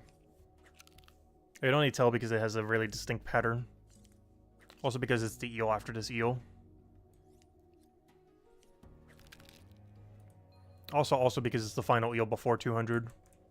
But unfortunately, it's not actually viable. The reason it's not viable is the final 5 that you have going into post 200 do not incorporate eel at all. Eel would be off your list by then. So you don't have to deal with eel.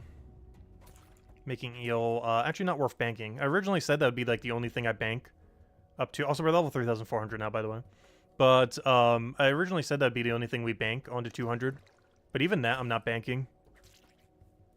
The main reason being that it's only used for a very short range. Well, I guess we could bank some if we really wanted to around that range.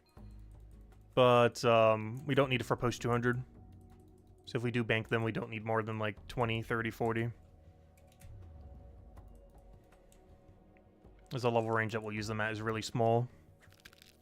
Like 2 inventories is way more than infinite.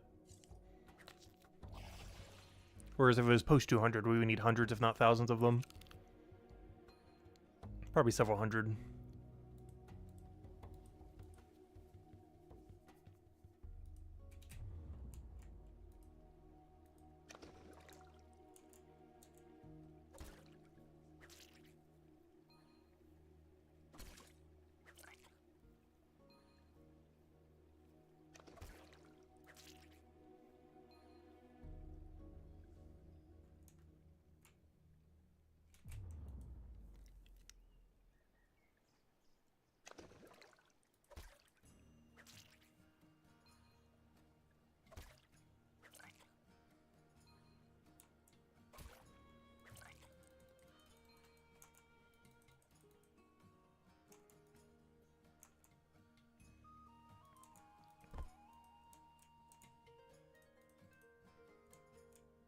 So one annoying thing about this, though, is we're not actually selling the eels, so we don't actually get the money for them. Once we do puffer eel, we can, though. But it takes way too much time to try to sell them when doing this method.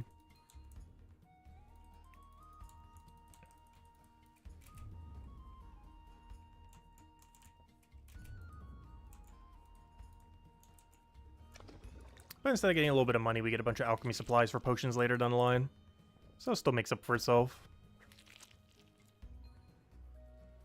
Oh, MOBA. I believe that's one of the guys who's doing 500 all in this area. Surprised he doesn't have the final fishing rod yet.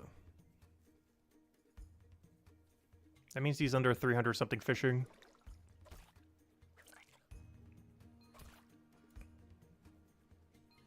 Though it could be that he already did the whole combat grind already. I saw him doing combat the other day. I can't remember if he finished or not.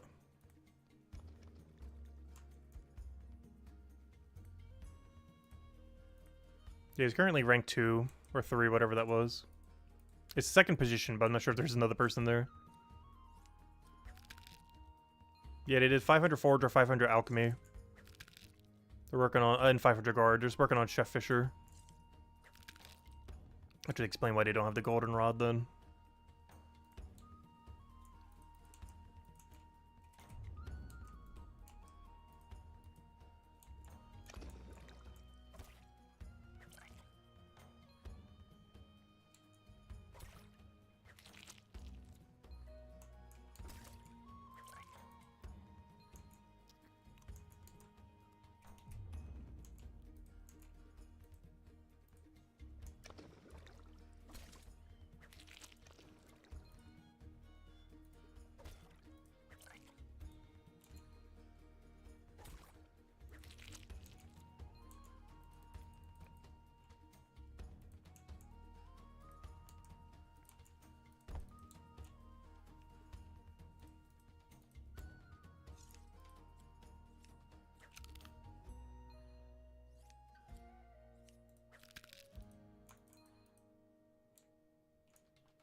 So why is there so many sketchy kids hiding?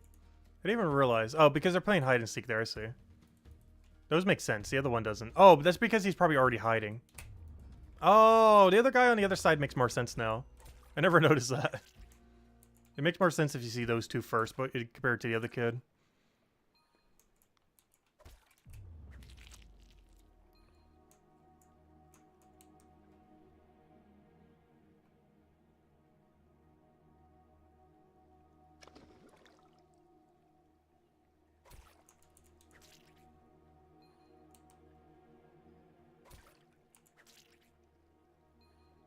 Oh yeah, we never did finish that one monument thing. I don't think we're going to be able to hit 173 forging today. But I should go do the next monument. I wanted to wait until on stream, in case this was the one where we could finally go up. I don't think it is. I'm actually not sure what level you can. Oh, just in case it is, I figured we'd wait. So we can go to the top of the tower for the first time. I don't think this is going to build it enough for us to get there, but it might be. I forgot what level range you need to get there for the first time. I'm hoping it's pre-200. If it is, it's probably the tier after this tier. So hello, ECS Tool. Welcome, welcome.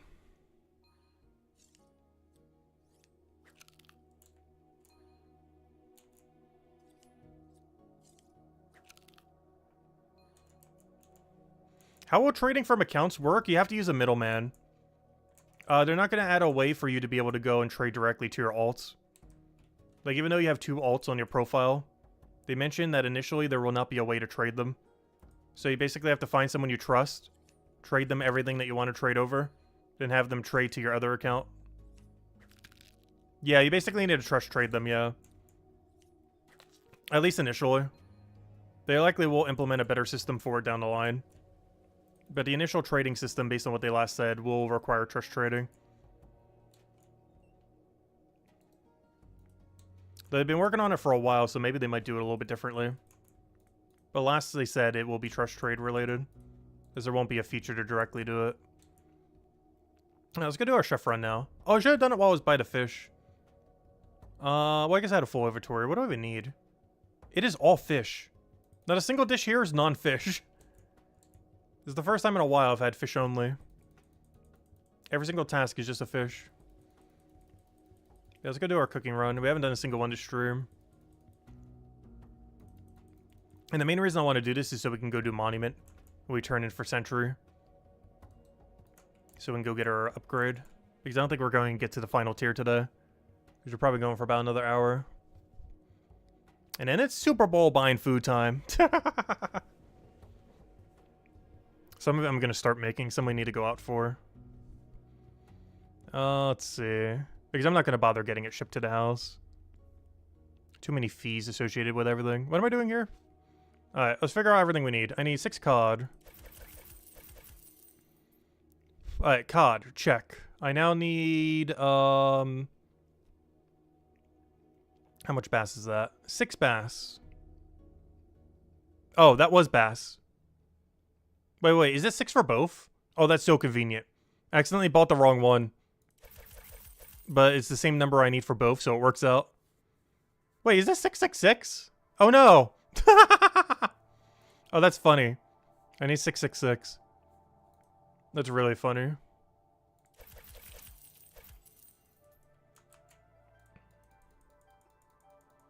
But yeah, unless I'm missing something there. Because you need that and that, which is 6. You need that and that, which is 6. And you need that, which is obviously 6.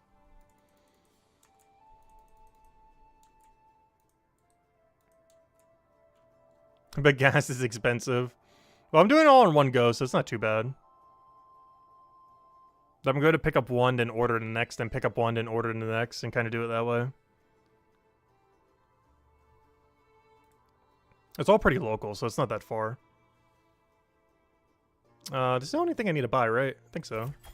The other thing I should have banked. I didn't bank that many, but I should have enough for D6.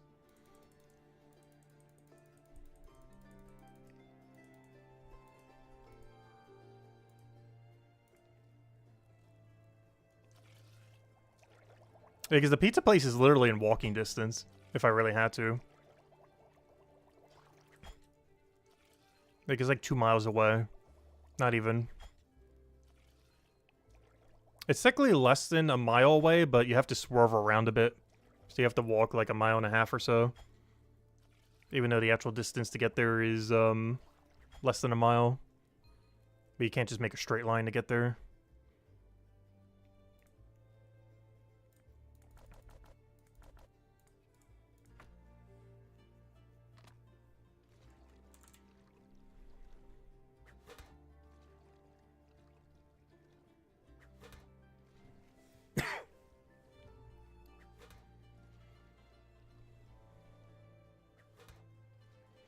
Well, skills are needed to make it to storage 4.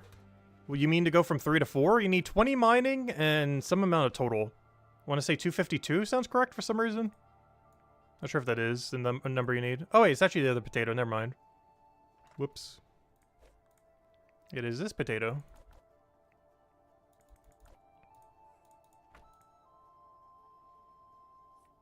But yeah, 20 mining is the only hard requirement. 20 mining and 65 total in the chapter. And I think 252 total within the 3 chapters.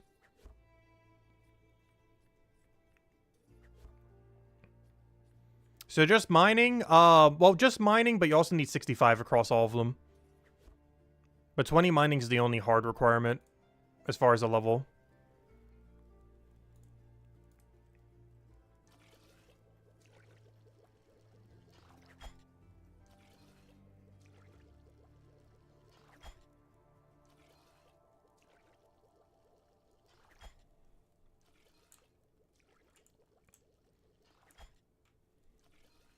Alright, it should easily get us a cooking level. Still gonna need 18 more later. Wherever get in there. What dish do we get rid of if we go all the way? If we get to 184, we get rid of a dish. 1, 2, 3... wait. 1, 2, 3, 4, 5. We get rid of Gennard soup. That's a fine one to get rid of. But yeah, we don't have to do Gennard soup anymore if we get to 184. Which probably will happen today, just not on stream. And then it gets replaced by lobster, which is kind of more annoying, but it's also way better XP.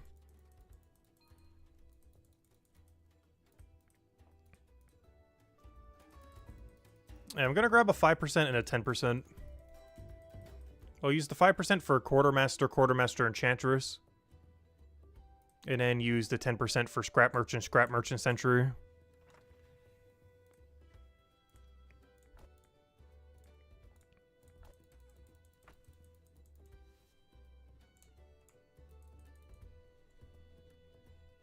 And oddly enough, they all want almost the same thing, too. It's Gennard, Bass.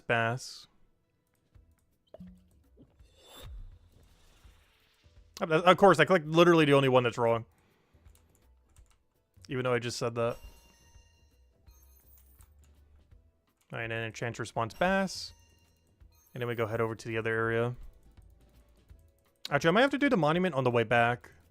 Because the problem with doing monument now is, I'm not sure how long the cutscene is. Because we're going to be stun locked for the entire cutscene.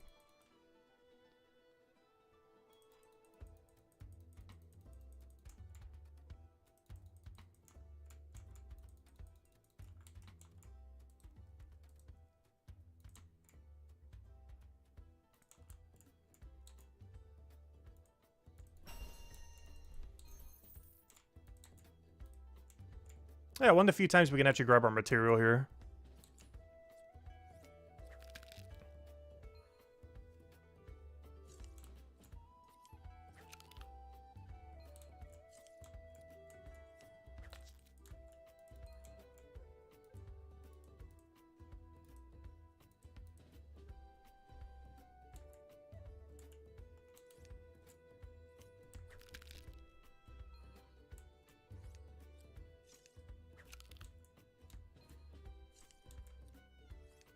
Let's go turn in all this. So it's Bass, Gennard, and then do the other one on Century. And I'll try to turn in Monument in between. Just not sure if we make it in time. I should probably backtrack for it.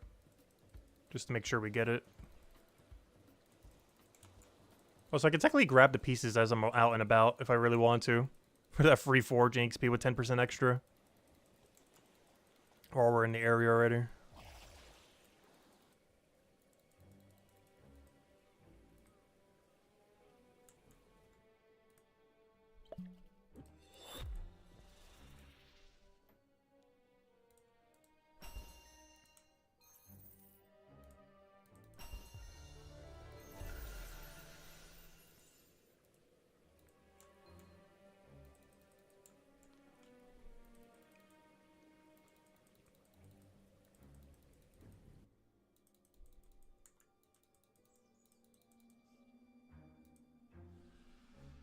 To Monument or not to Monument? I'm not going to do it just in case. But we'll grab it on our way back. As I did gather all the material for one more upgrade off stream. Because we need it for Forgery XP. The next one's at 173.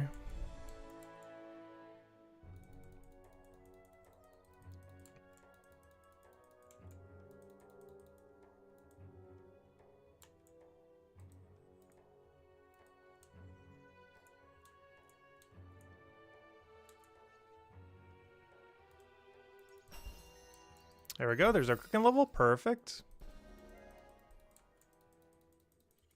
Gotta get that daily cooking level in there.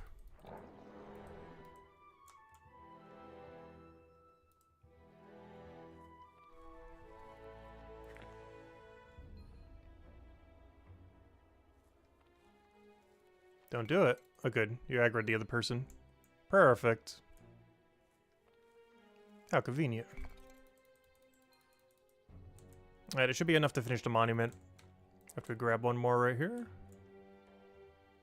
Alright, monument finishing time. Not finishing, you know. Finishing the current tier. Obviously not completely done with it. But it should be the final 4 we need. Oh yeah, good thing we didn't do it the other way around. We actually ran out of 10% pot. But there we go. Alright, can I go to the top now? Oh! Oh! Is it time? Is it time?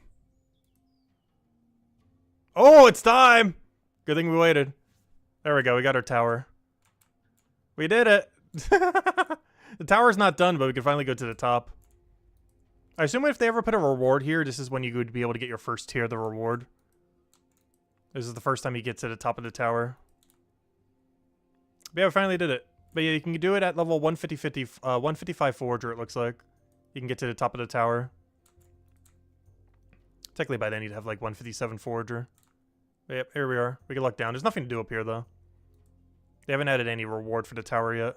Other than the cool cosmetic tower that you can go to the top of. Ah, there we go. Anyways, back to the hub area. Oh, good thing we waited then.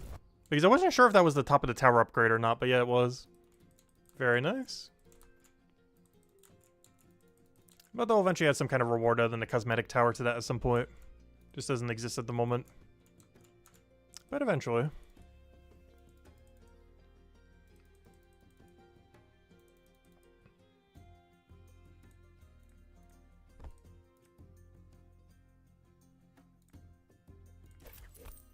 I was gonna make some bacon sandwich real quick. Check what our next cooking bounties are. I'm not actually gonna be doing them though. Unless one of them is a sandwich, just like on path. But I'm mostly just doing this because I need to check the bounty board, so we might as well get some free XP while we're here. Still gotta get 200 at some point. Chef's not gonna 200 itself. Even though it nearly does.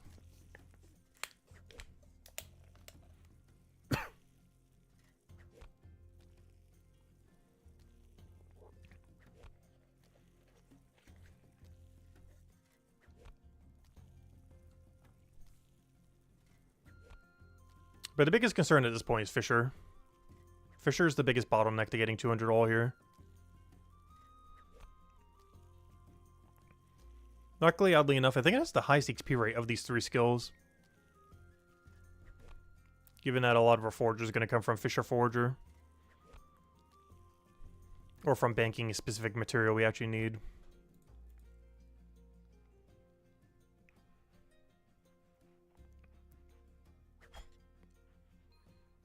Lilith Hammer. Why does it feel like a lot of the Hammer mages have Hammer puns as their name? I don't see any Guardians or Cryo Knights really ever having a Cryo Knight or Guardian pun. Or even referencing that they're what their class is. But I feel like all the Hammer mages do. Not all of them, but you know, a higher ratio of them.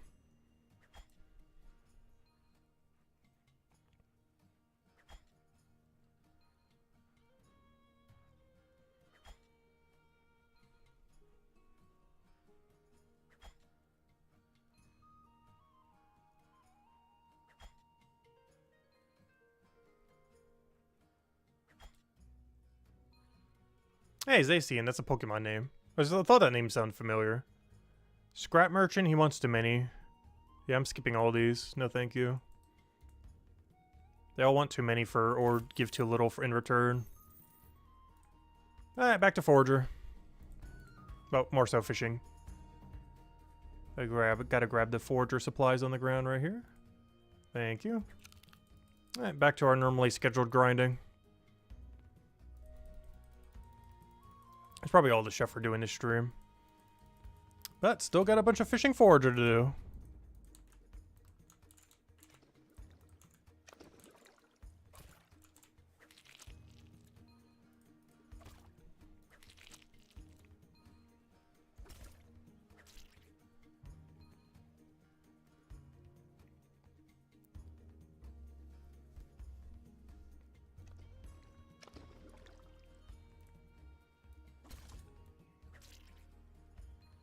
And what's funny is we're stuck here for a while. We gotta do eel till 150. Then at 150 we gotta do puffer eel, which means we're still doing eel. It's not until 159 that we can get a better option.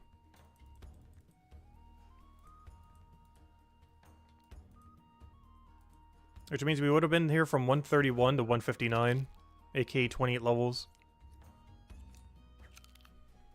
It's pretty deep for pre-200. How long you have to camp on activity.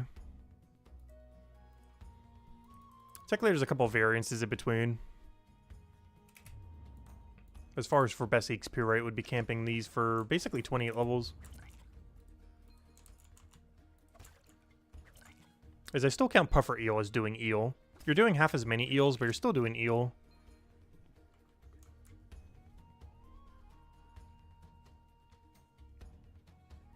You saw the wallflowers? Yeah.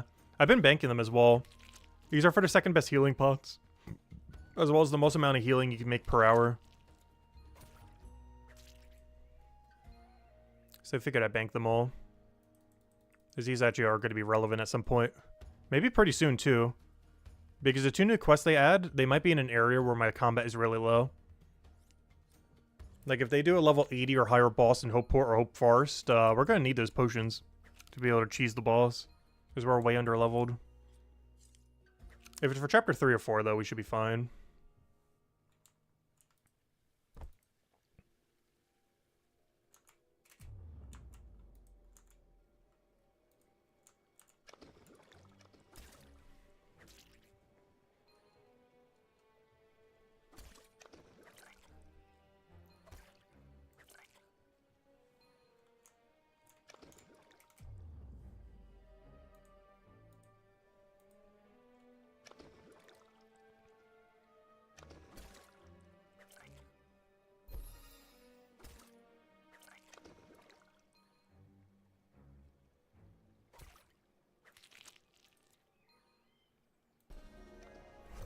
Hey, we got a new fish. Unfortunately, it's not viable. We already did the math on it earlier. It would be if we co-opt it, but we likely won't be. That's the other problem with co-op. If you're doing it for anything that isn't tier 1 or the final tier, it'd be so hard to find a co-op partner for all like the in-between ones.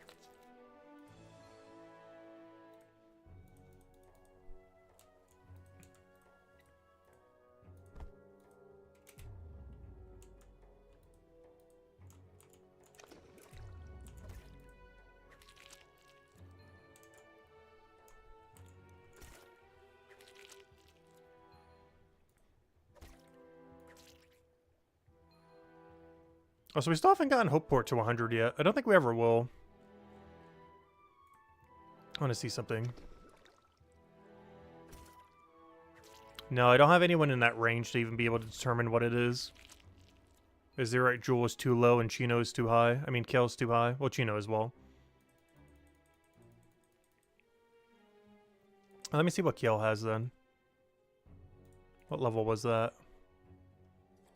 948. Alright, so like 850-ish then. What do we have by the end of our grind?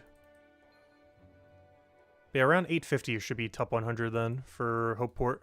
This will be the first time we ever have all 100 in the area.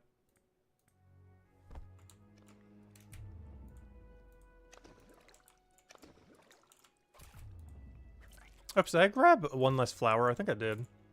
Forgot to get a flower at some point. I don't know, I got the right number. I was meant to grab 9 there, when I only grabbed 3. That's fine, we can double back for them, it's not too big a deal. But yeah, that means around 850 would be top 100 then, roughly. If that's the case, how many more levels do we gain up until then? 31, 63, which is 94, 18 is 102, sorry, 112,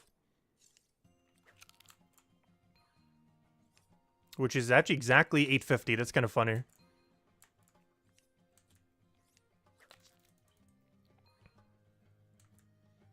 That's rather coincidental. That's actually exactly level 850. If I get 200 Chef, 200 Fisher, and 200 Forager, unless I did math wrong somewheres. That's really funny, because I said top 100 is probably around 850-ish, based on these numbers. If that is the case, then we have exactly enough for 850.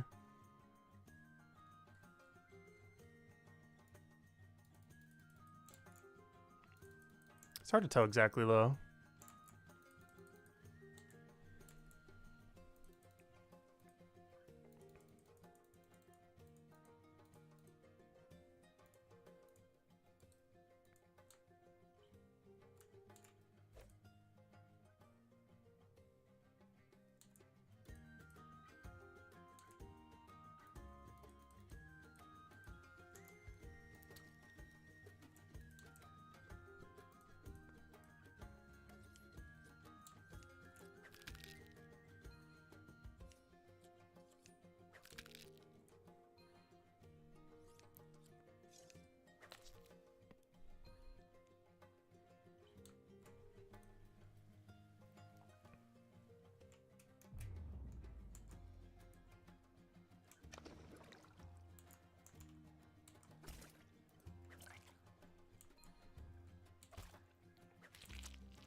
I'm not sure what our end goal is, by the way. I just want to get a bunch of grinding in before we do Super Bowl stuff. Then work on the video some. Is the 100-day video I want to get out by either late Thursday or early Friday.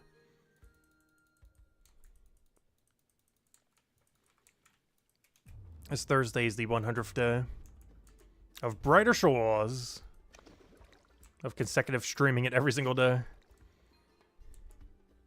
But also just of the game in general.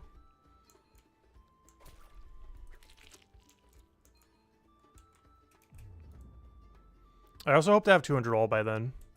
So we really got to get on that grind. We're getting close, but we're not quite all the way there.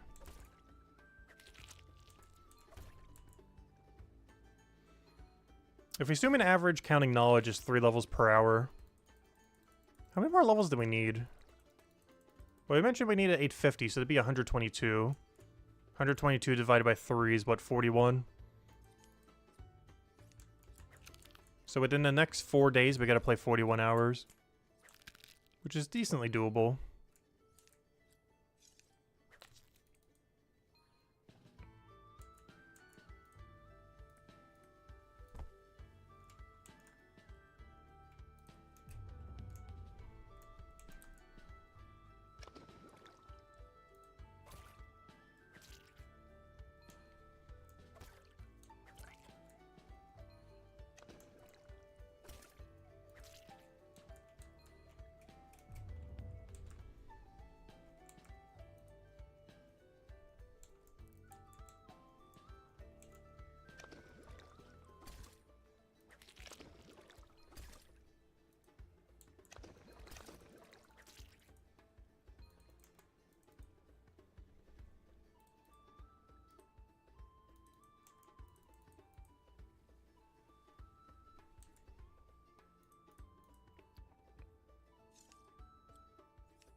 Oh yeah, that's something funny that happened the other day.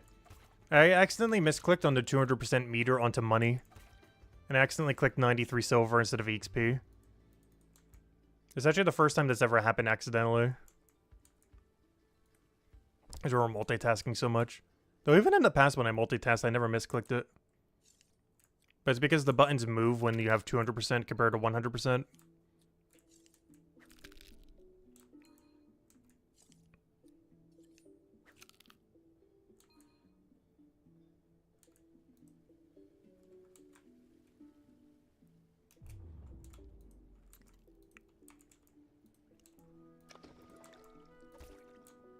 A lot of times, of course, you try to use before you have 200%. Like, right beforehand. Otherwise, you're wasting a little bit of knowledge.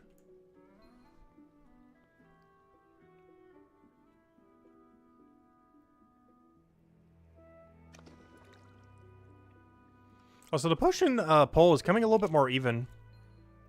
I still personally feel like they're going to do a new alchemy every 5 levels. But we'll have to wait and see. It seems like people don't want that, at least based on this poll. I'm just not sure how they're going to restructure alchemy to last for 10 or 20 levels. Or chapters, I mean.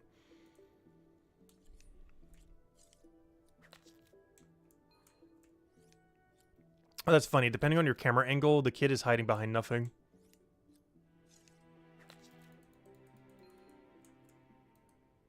Yeah, they did say earlier that they would likely rework it to some degree. We just don't know if that means to make room for other chapters or just in general. The level range is required. Because that could mean either or. But it did say that they're reworking alchemy. They just haven't specifically mentioned if it's going to be so that they can make room for further chapters or if it's just to rescale what's currently already there.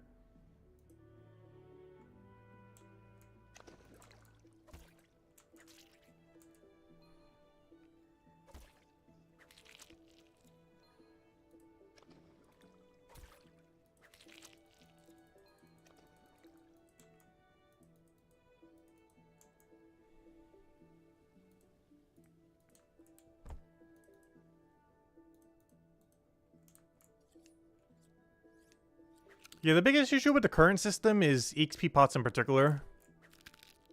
XP pots for later chapters are so hard to get. Hope Port's not too bad because you get it at 185.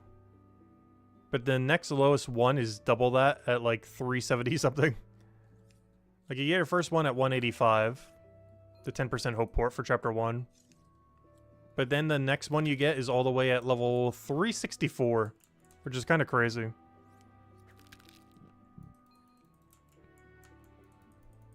Like, honestly, that should be where Chapter 5 is 364. Like, even that's pushing it.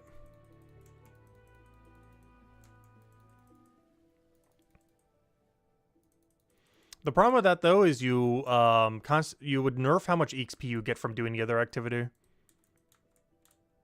So if they ever do rework it, it makes how much banked XP you get from Gatherer, Forager, and Delver way lower. Which nerfs all three of the gathering skills, but buffs alchemy. Because that's another byproduct of rescaling it. Is you buff alchemy, but you nerf all the gathering skills associated to alchemy.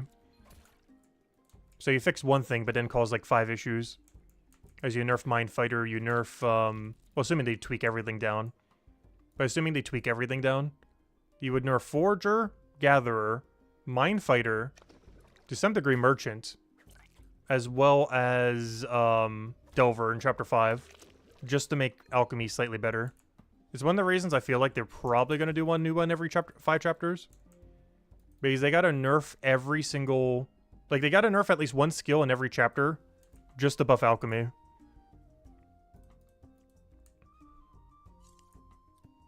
As you'll be getting less XP from that material. They otherwise would have been gathering for the other 3, or the other 4.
I know, our smithing rank keeps going down.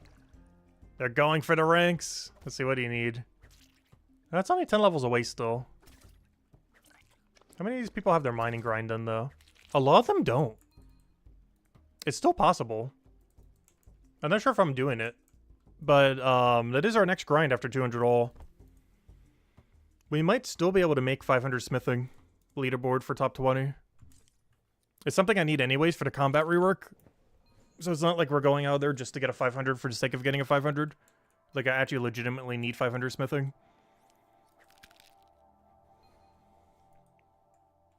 It's still possible that we get it in time.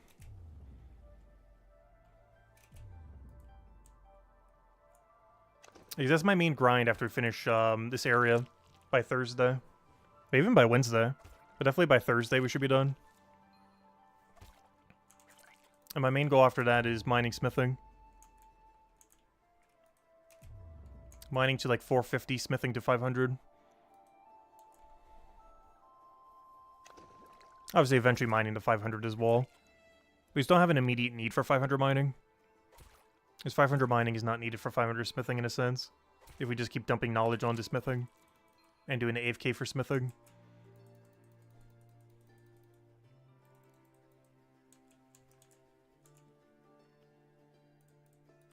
I do need to get to whatever the last ore is, though. Which is pretty close to max. Yeah, you need 474. Which means you'd have like 480 mining or so. You'd have 480 or 490 mining by 500 smithing. Which basically means 500 mining as well. Pretty much. Like, if we're that close, we might as well go all the way.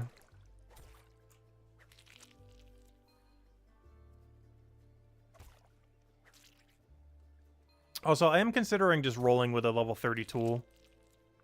Or even maybe just upgrading it to 35.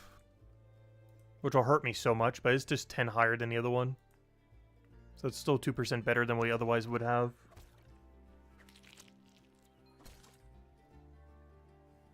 Because I don't want to go out of my way to have to go make money for it. So we're probably going to settle on a 35 tool.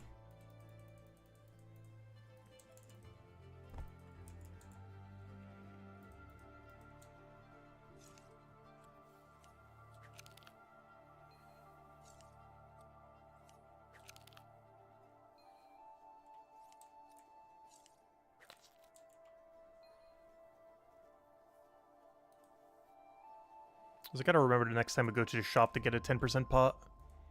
As it's time to get our fishing XP. Just dump it all on it. Also, I'll wait to double dip the first time bonus. The 145 and the 137 at the same time. Too bad we can't do the venture. It's really not worth doing compared to post 200 ventures.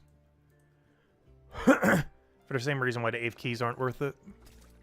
They scale too much after 200. I do eventually want to unlock the fishing venture for post 200 though. If they ever start adding more venture slots, I'll need them. The double fishing venture. This is currently the second best venture in the game, only behind the mining venture. This one's closer to like third or fourth. But I need the XP for detective.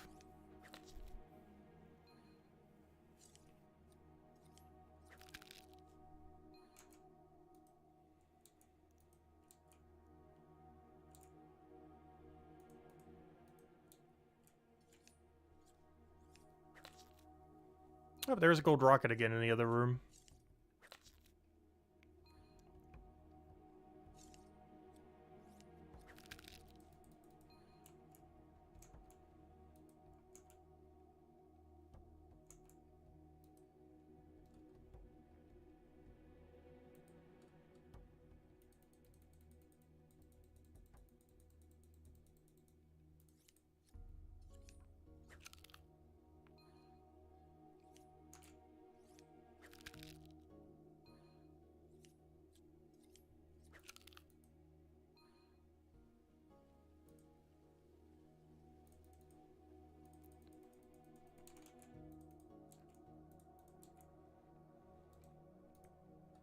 Alright, one 10% pot, please, for our fishing boost.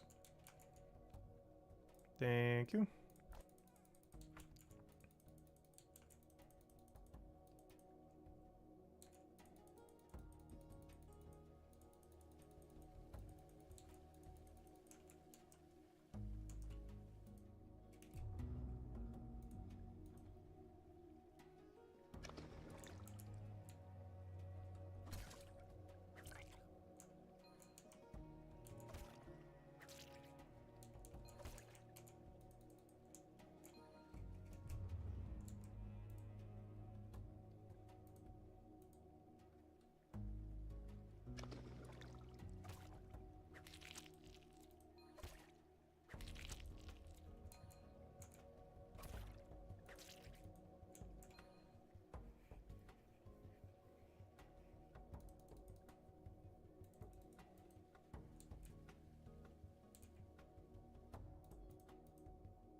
Hello, bud. Welcome, welcome. Not sure if you understand the poll. When it comes to potion making, which would you prefer? A new skill every 5 chapters for potion making, or 10 to 20 chapters for alchemists? Basically, should there be a new alchemy skill every 5 chapters, or should everything basically be combined in alchemist? Is what the poll is.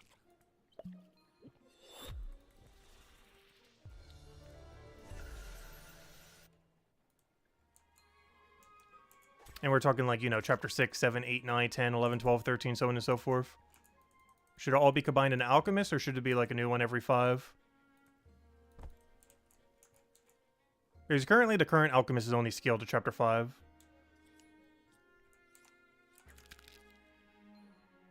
And has pretty much no room to include anything else unless it gets completely rescaled.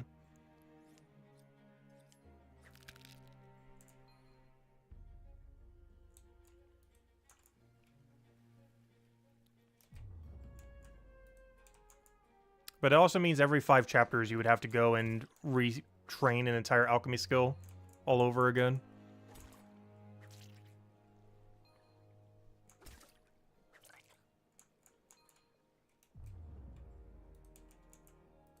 We'll know the final verdict by chapter 6, because they have to do one or the other. That's still a ways from now, though.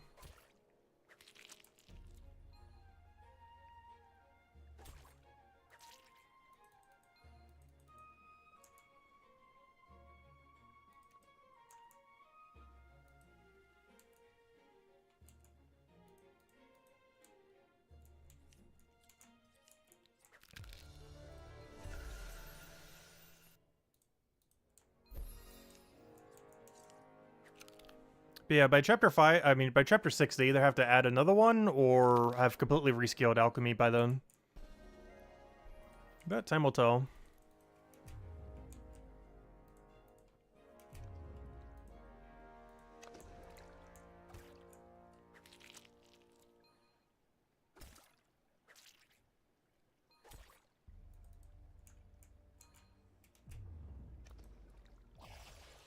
I know, the 10% pot, come back!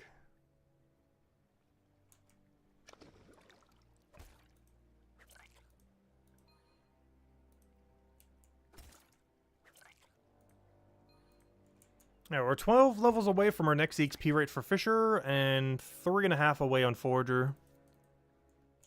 Neither which watch you make it to on this stream. As I'm probably ending for the next hour to go start grabbing some Super Bowl food.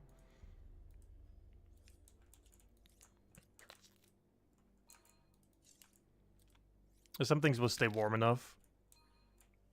And some things you can just make beforehand, like the dips and everything.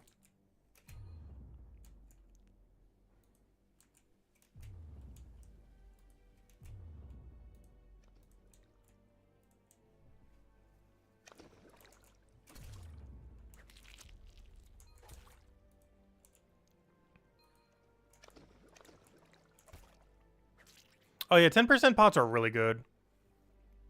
The only problem is with how alchemy is currently scaled, you can realistically only use them in Hopeport. Unless you go really deep into post 200 alchemy. Otherwise you're stuck with 7% pots for every chapter except for chapter 1. But yeah, they're really good. For using them on like knowledge points and everything.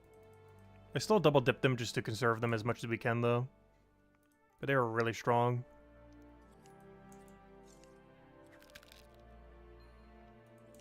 It's basically the difference between a 0% pot and a 5% pot. You know, the difference between a 5 and 10%. Which is quite substantial. And the best part is you get it without having to take another sip. Because one issue with 5% is a lot of times it's barely worth it.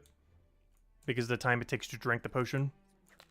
But 10% is always 100% of the time worth it. Because it's not really a factor. Given that you're getting so much extra XP.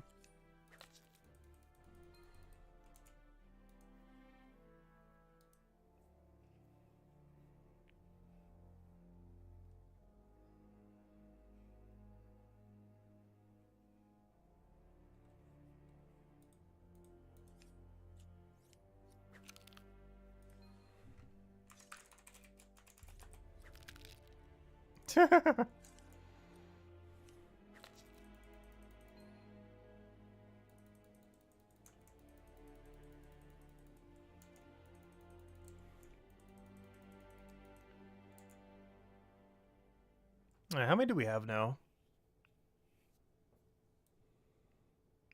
408. That's not too bad. By the end of this, what level did we start at? 167? Because by the end of this, we should have almost 1,000. Like 800 something. That's not too bad. That's 800 something 32% heal pots. What on earth are we going to use them on? I have no clue. But if we do ever need a healing pot, we have more than none. The only thing I can think of in the very near future is a quest boss that we might have to cheese, but at most we'll need like 20 or 30 of them. If we fail like the first time or something. Which 800 something will last way longer than that.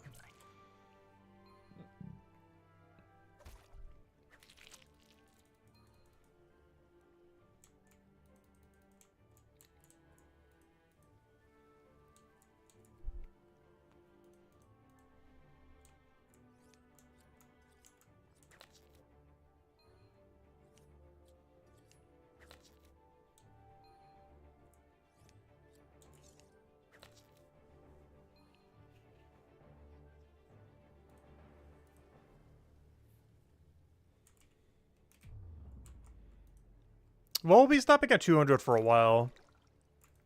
I do eventually need to do the venture for 231, but I don't plan to do that anytime soon. Because I don't need this venture operational until I get 500 detective. And 500 detective is like months from now. The only reason I would need to do that fishing one is if they add another venture slot, but don't activate the new merchant one, like the tiles and bricks. Like, if we get a new venture slot but do not get access to a new venture, then I will need to get fishing to 231. But if we get a new venture slot and a new venture to go with it, either because we get the tiles and bricks merchant venture or some other new venture that's not even in the game yet, then we wouldn't need to do it. I don't have to wait and see.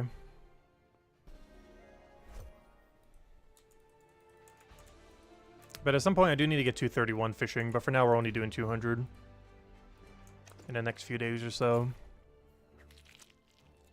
I want to have it done by Thursday. I want to have all these done by Thursday.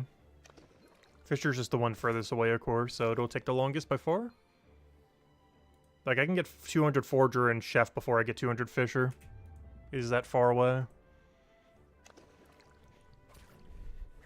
But they're all going to be coming in around the same time. Because all the fishing I'm going to do is fishing foraging, kind of like how we're doing now. Other than Eel Puffer one more time, it's the only time that we're going to be doing fish only. Everything else is going to be fishing with a little bit of forager. And then Chef we just throw in between. Not too concerned about getting 200 Chef, that just rolls in whenever. Just gotta do the bounties occasionally. Last bounty board was pretty bad though. Next one resets in like 3 minutes. If I want to go check it. We do get different tasks at 184, though. We gotta deal with the annoying lobster. The annoying lobster is really good XP, though. But, it requires 4 items, and I have none of them banked.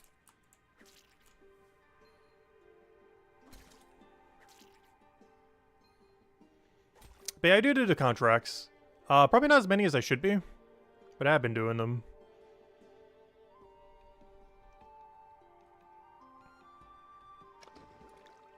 At this point, the contracts at most are going to cover like 4 to 5 more levels up to max, or up to 200. The rest has to be like actual manually training it. Off of either bacon sandwich or lobster.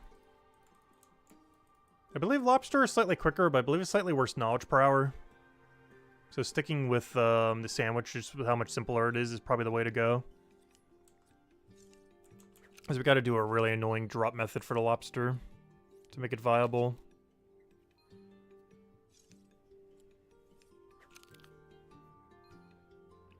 The lobsters are actually worse profit than the sandwich, at least according to the wiki. I'm not sure if that's accounting for the drop method and everything, though. Which does save a little bit of time. But even if it doesn't, I'm pretty sure bacon sandwich is still more profit per hour.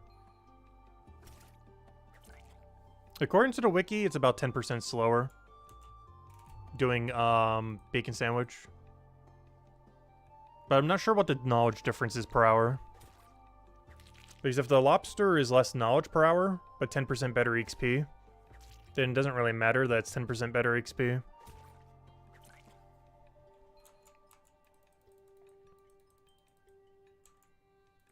The lobsters is also way more annoying to do. Because you have to buy 4 ingredients every time.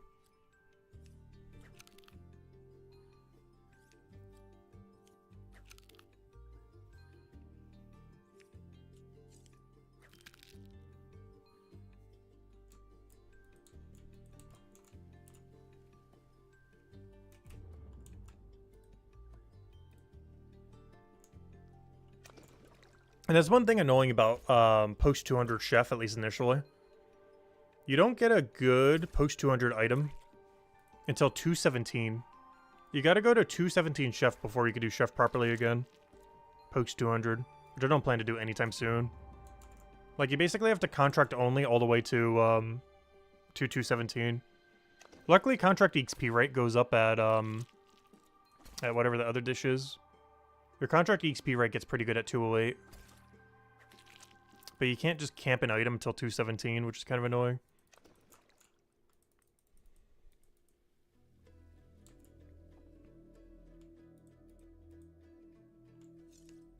Hello, Chan. Welcome, welcome. Yes, fishing and cooking are some of the most useless skills in the game. Same as detective, which we have as our highest level. They're the 3 most useless skills in the game right now. All 3 of them do nothing outside their chapter. All of them have a pretty easy fix, though. For detective, you just have to make the detect spell actually give more data based on what your detective level is. Basically like a whole wiki page by the time you have like 450 or something detective. And the way that you fix chef is just add like hourly boost or something for food. Or something where you can make, you know, some kind of boost. Doesn't really matter what it is. Just needs some amount of consumable food. And then obviously require fish for them.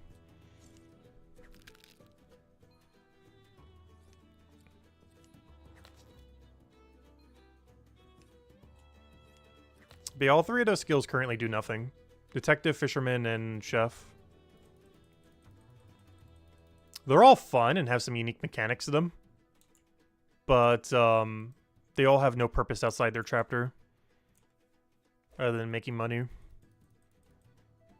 And they don't even do that better than other skills out there.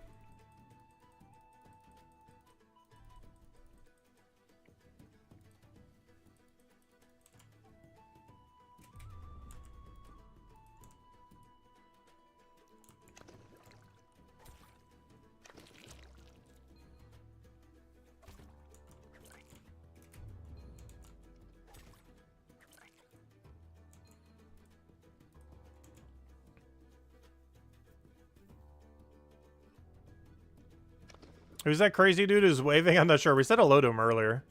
He keeps waving, though. Well, the problem with Detective is you get the last benefit from it at level 83. It has an issue that a handful of skills have where it kind of just completely falls off at a certain level. But yeah, Detective is useless after 83. It's really good up to 83, but then after that, it's pointless to get higher. Like, once my alt accounts get it to 83, they're never getting another level in it ever again. And the only reason they would is so they have all the merchant shortcuts to get to KP quicker. They're nowhere near it yet, though. I think they're at like 24-24 or something. Or 25-25. They are far away from 83-83, that's for sure.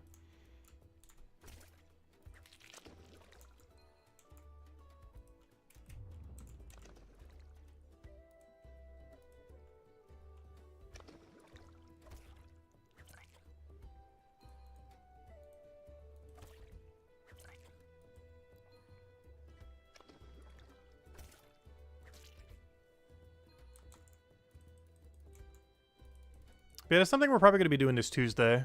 I'm going to be doing Lost and Found quests for both the 2 alts. The hardest quest in the game currently, requirement-wise. Actual difficulty-wise, but you know. The requirements for it are harder than any quest. Or we're going to be doing double Lost and Found and getting the alts to 220 all. I'll probably still be playing the main account that day as well.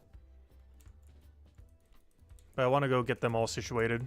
Base 20s as well as Lost and Found completed. They're almost done with both. I'll have the requirements for it by then, so it's just a matter of doing the quest. There's no actual level grinding towards a quest. And they're pretty close to 20 all. They're not like all the way there, but they're pretty close. We'll get to see number move up quickly. Like every like minute or two we gain a level. It's gonna feel weird compared to the main account. Where sometimes a single level is measured in hours. But they're gonna be getting a level like every few minutes.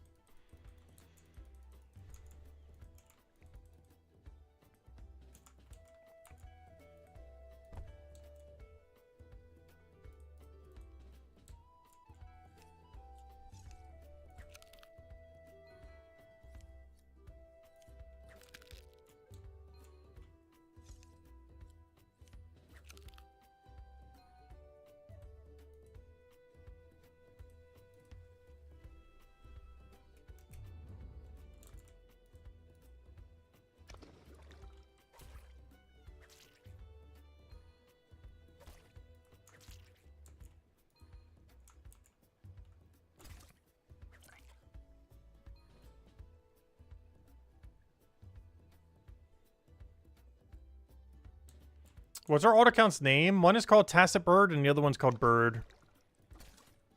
So our main account is called Tacit. The Hammer Mage is Bird. And the Guardian is Tacit Bird.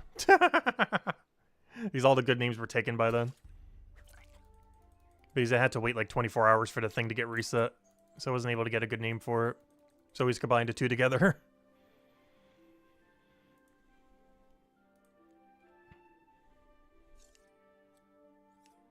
I saw bird number 7 the other day. So there are quite a few birds out there. We sniped the first one though. The OG non-numbered one.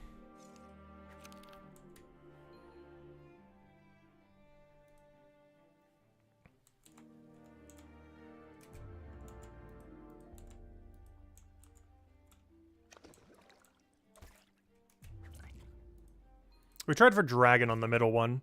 But because I went for Tacit first, there was already 3 dragons by the time I went for it.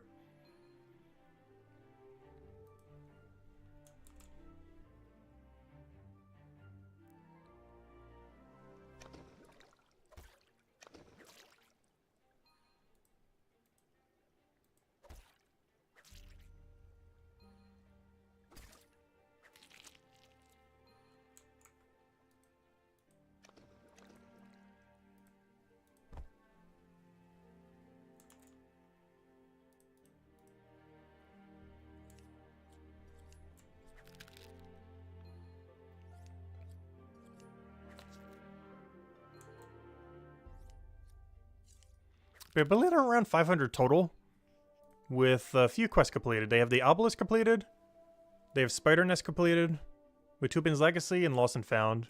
So they have almost half the quests in the game completed, including the hardest one. Or at least they will by Tuesday. And there's still some easy ones we haven't done, like Lost Shipment. Mostly because that requires getting 5 levels post 200. I mean, post 20, I mean. Which take as long as the levels we're getting now. If not longer, because they don't have the tool upgrades. So it's actually a pretty long grind.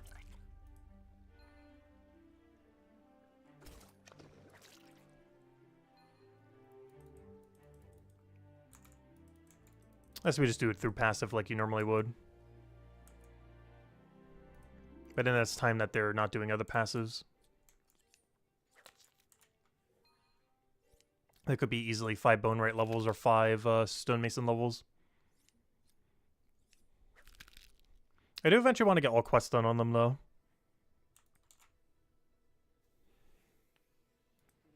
My current goal for them is all quests plus 500 in their production skill. So the Guardian will get 500 Bone Rite, the Hammer Mage will get 500 Stonemason. And then beyond that, all quests completed. They still got a little ways to go, though. Like, they probably won't finish all that till the end of the year. But once they do, I'll have every class completed with every quest. As well as with at least 1 500. Because by then the Cryo Knight would easily have 500, you know, our main account would easily have 500 smithing by then. And the 2 side accounts would have 500 stonemason bone, right? Or, you know, 1 having each. And all 3 of them would have every quest completed. That's the goal by the end of the year for the other 2 accounts. They are going to get 1 500 in their main production skill and all quests completed. This should be pretty doable.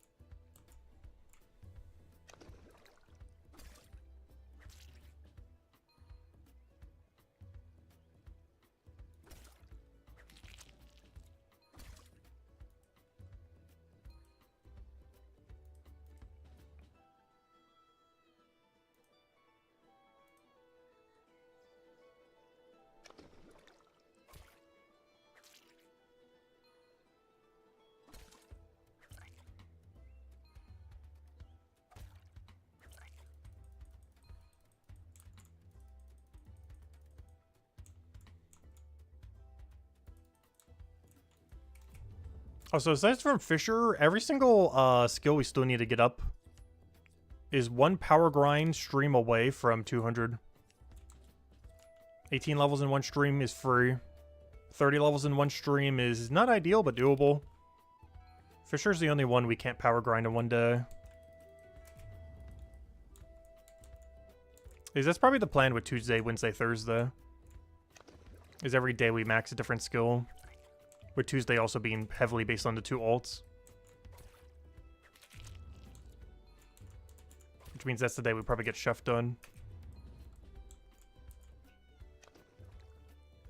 Where Tuesday we finish Chef, Wednesday we finish Forger, and Thursday we finish Fisher.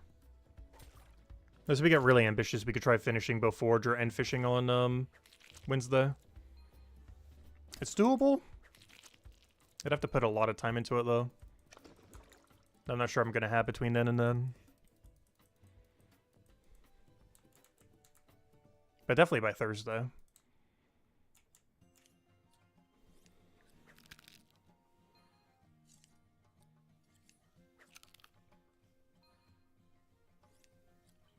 Because to be able to do it by Wednesday, how much would we have to do?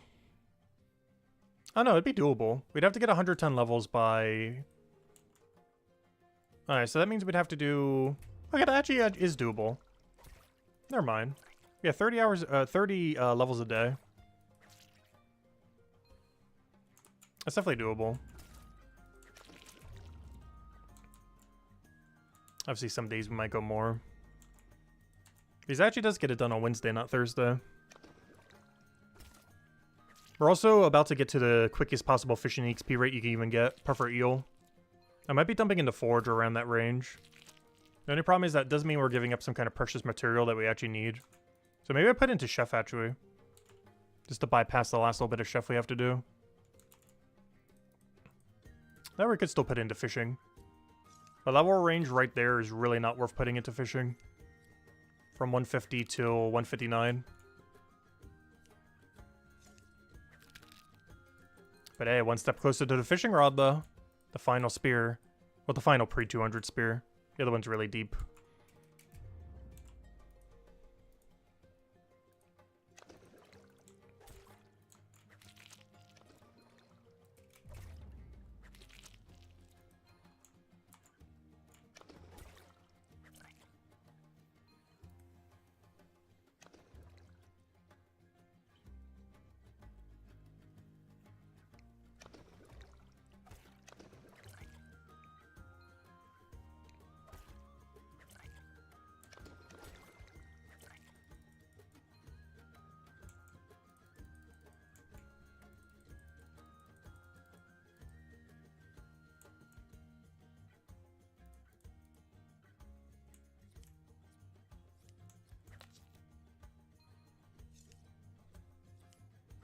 I forgot what level I started a stream with. I want to say 3396. Which, if that's the case, 8 levels so far, that's not too bad. It's slightly worse than 1 an hour, though.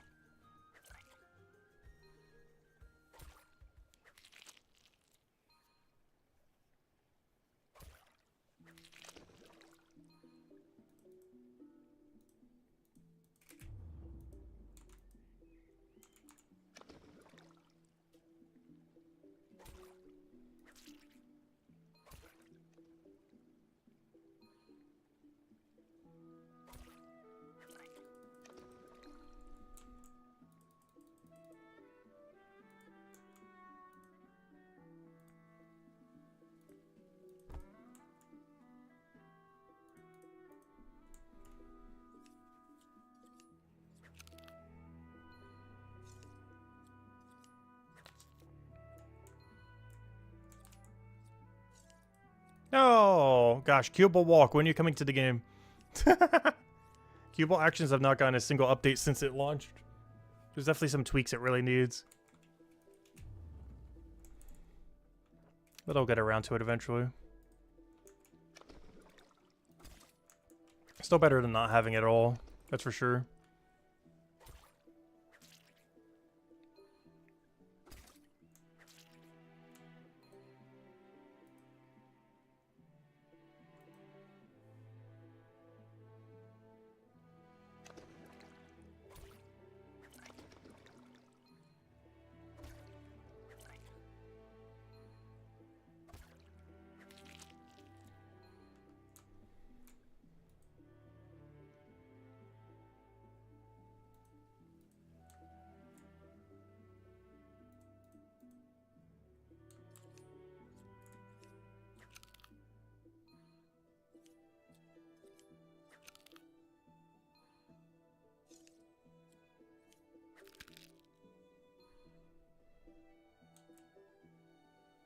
Oh, where am I going?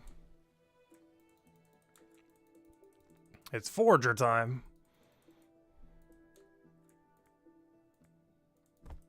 Likely we're already going to have to wait some for the respawn timer, so wasting time there actually probably doesn't even waste any time. As long as we get there before it respawns. About to find out.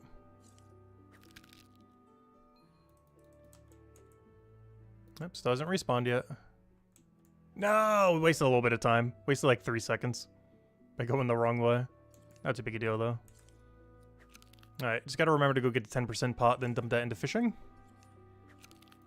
Yep, grab the other one.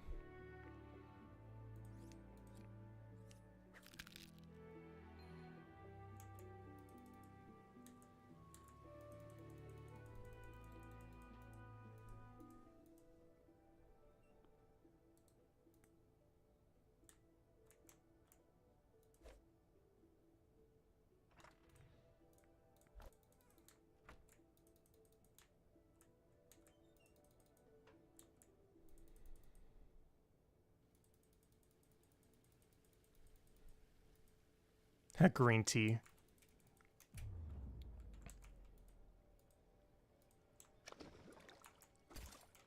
That's something I haven't been drinking as much lately. Tea. Tea with honey is so good.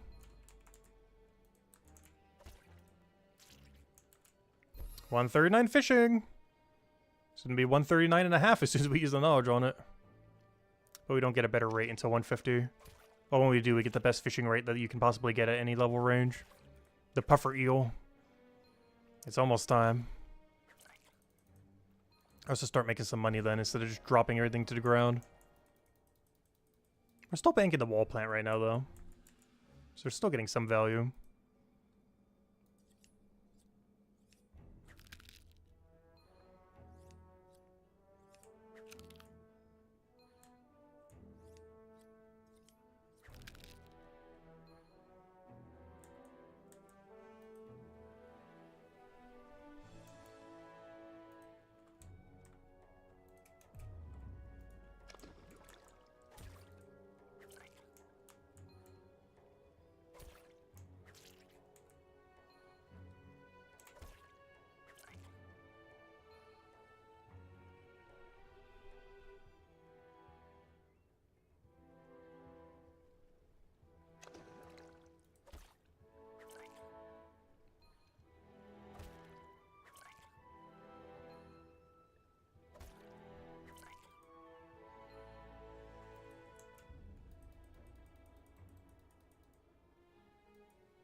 Just get a whole stack of eels. That's like 2 inventories full just sitting there. Next to the forager guy. Spade a forager. We only need 2.5 levels until we never need to touch this wall plant again.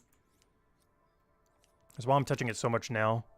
Because ideally I'd never want to touch it again. If we ever need better potions, we'll just get it from Mindfighter. You make half of them per hour, but it's 3% extra heal. Anyone looking for best in slot is going to want the 35% anyways. The 32% are just to hold us over until then.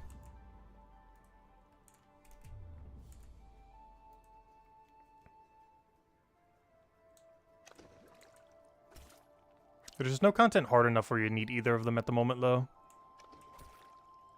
25% are enough for every piece of content currently in the game.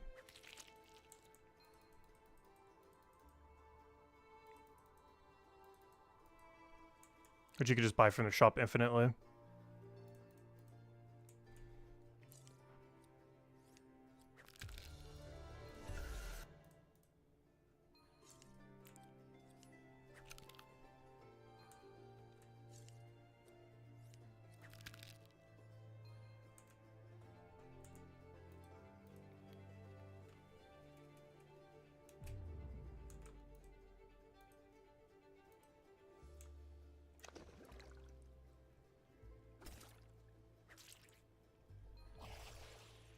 No, the 10% pot, come back! We need you.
So what's after this? I think it's Monument, isn't it? We already got the top floor now. So this is gonna like decorate it or something or put a guardrail on it. Oh wait, I did it wrong again. Go this way. I always keep doing that. Did that last time as well. Because when we're on the final one, I should go for all 6 here. And go for like a 9 sweep. Otherwise we have to backtrack too much when we do the other thing. It just helps to minimize backtracking.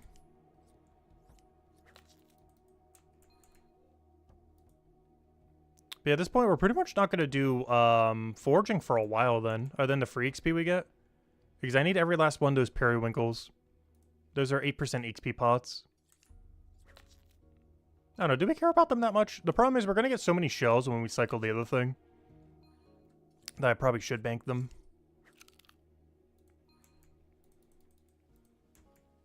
Just because similar to last time, we're going to get like almost 1,000 shells or something. And even if I bank every periwinkle, that's not even going to be 1,000.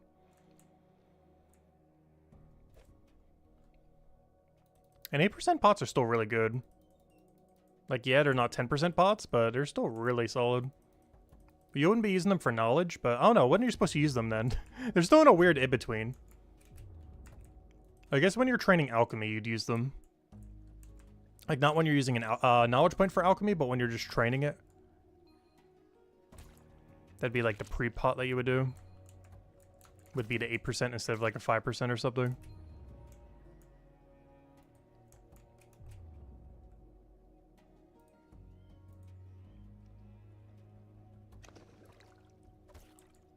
So they'd be really good for post 200 alchemy.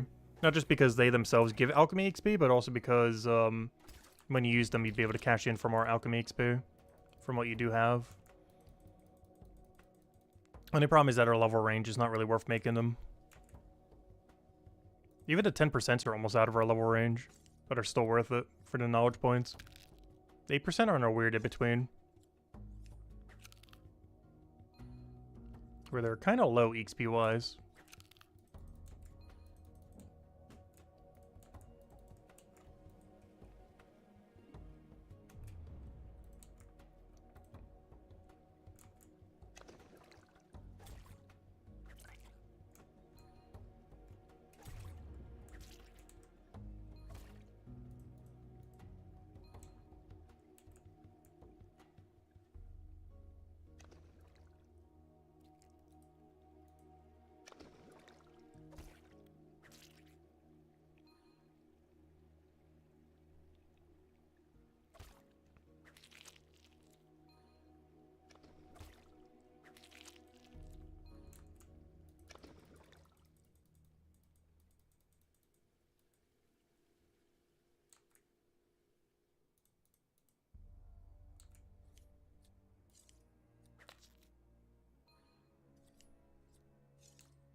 Yeah, we're doing quite a bit of shorter streams lately, but Tuesday, Wednesday, Thursday, well, particularly Tuesday, Wednesday, should hopefully be a bit longer, particularly Tuesday. Thursday might not be because I want to try to finish the video. The 100-day video.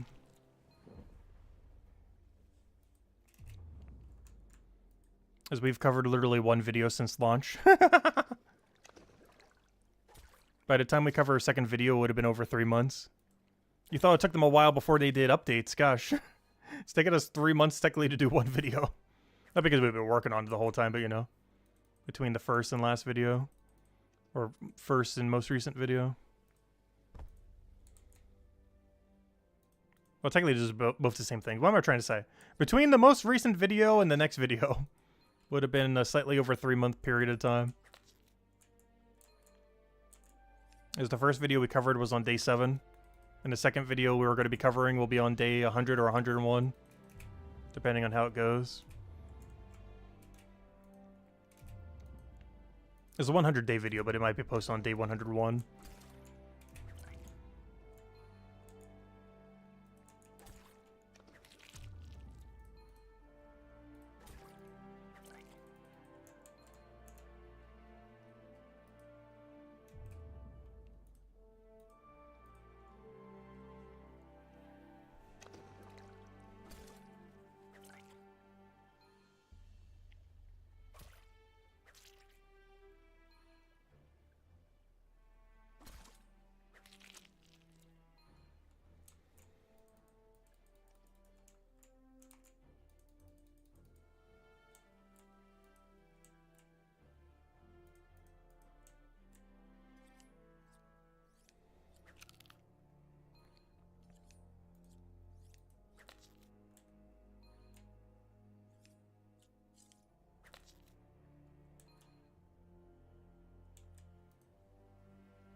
How much playtime would we have by then? We're at 1,185. We're probably doing like 40, 50 within then. So we're pretty close to like 1,250 hours then by then. Gosh, that's a lot of time. That number's eventually going to have a 0 at the end of it though.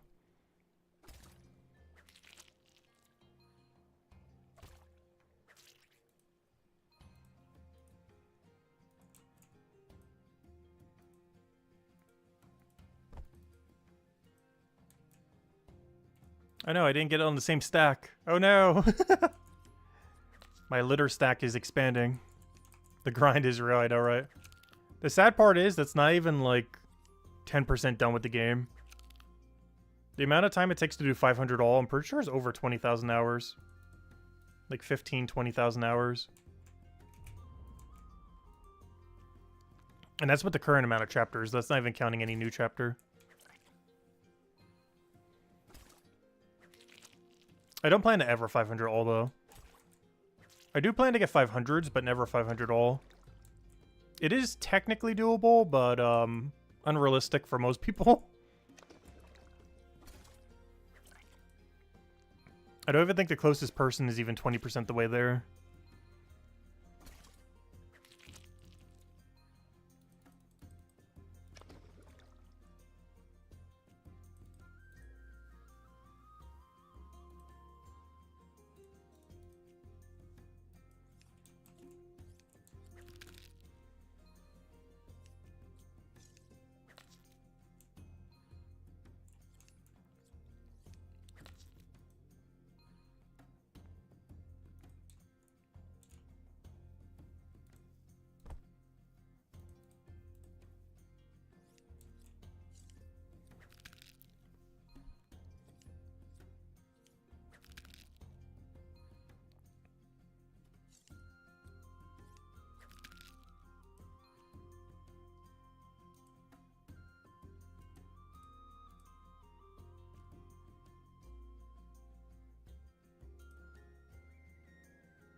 Oh, that guy's about to get level 1000. Nice. Probably in the next few minutes.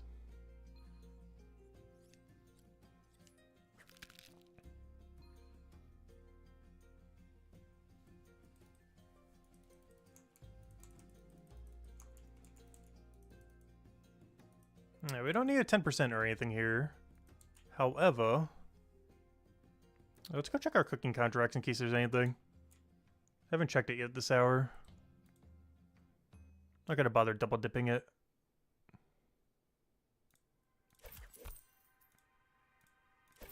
You know, go back to fishing, foraging.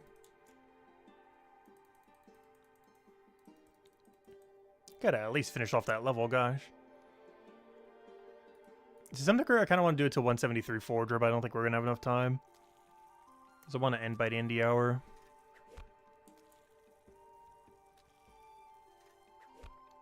Just so I'm not in a rush getting everything. For the good old Super Bowl. Because everything I'm getting is like last minute. I have pretty much nothing in the house for it. I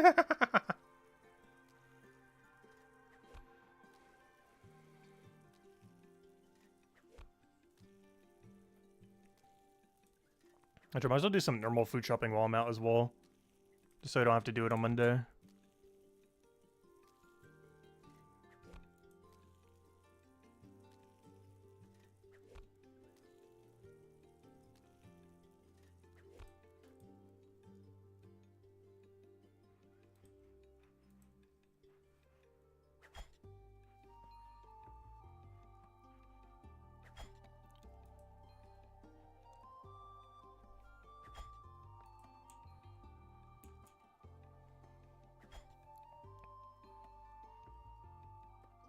How are there 50 people with that name? John, all separated with an accent over the O. I'm so confused. How is that the 50th person with that name? Unless it's counting every John in that same category.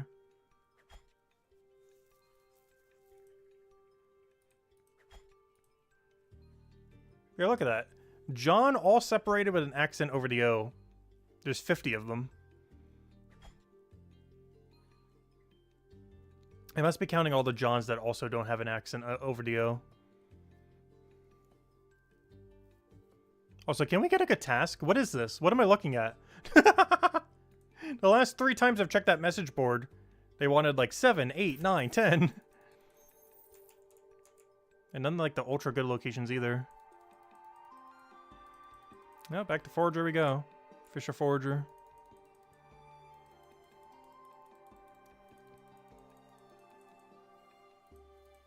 Hey, I technically could have brought the eels back with me, I guess. I don't really need them, though.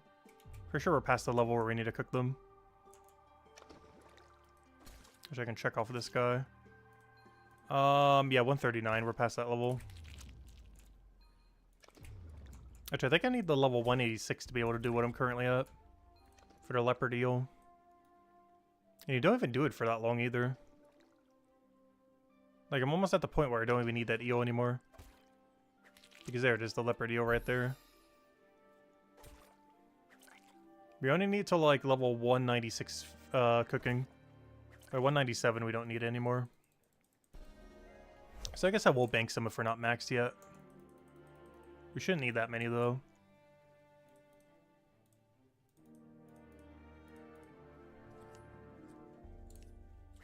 But that's only for the next eel, not the current eel that we're doing.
Save that for later.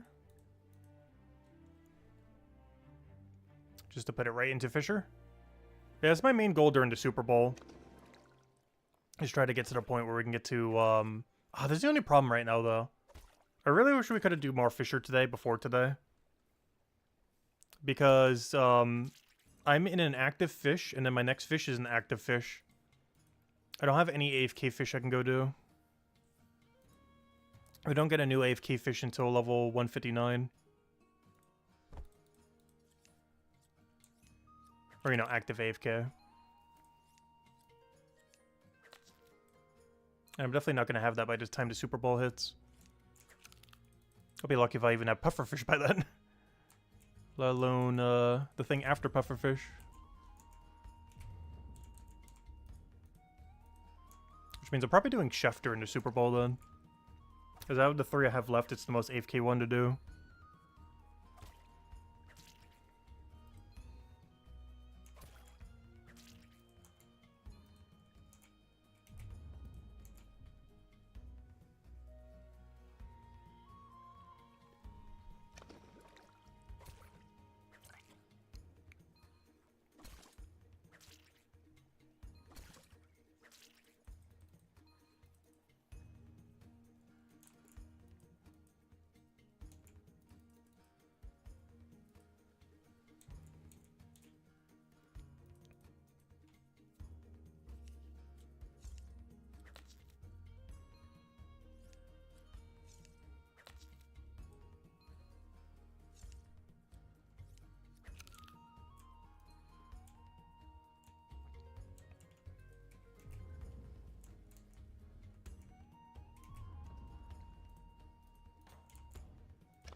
Good old stretch. Ugh.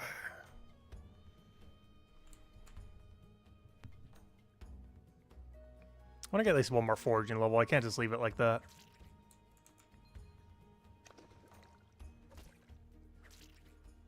But yeah, there might actually be a chance tomorrow stream I get 200 chef. Because I didn't think about that. Because I won't be fishing during the Super Bowl.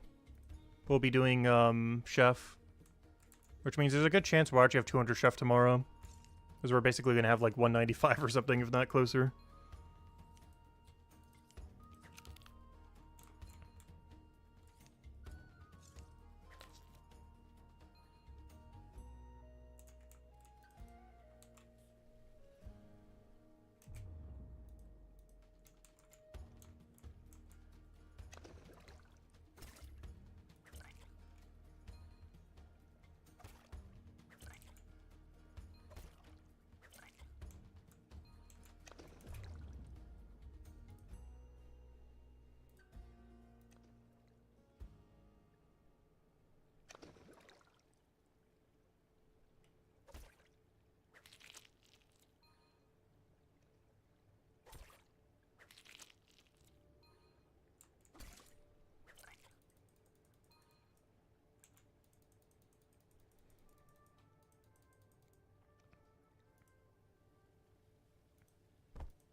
Oh, so I shouldn't have dropped that fish yet. I should have waited until after we grabbed these 3. It would have saved 1 tick. Because we have downtime that we're not using anyways when we're waiting for the fish. I mean, waiting for the plant.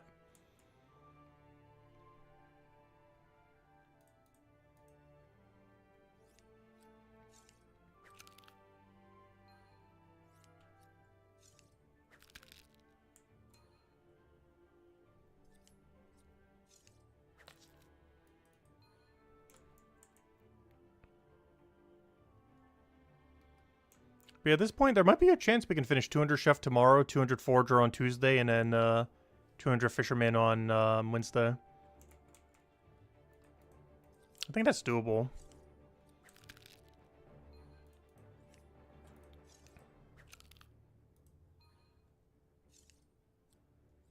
That should hopefully be doable.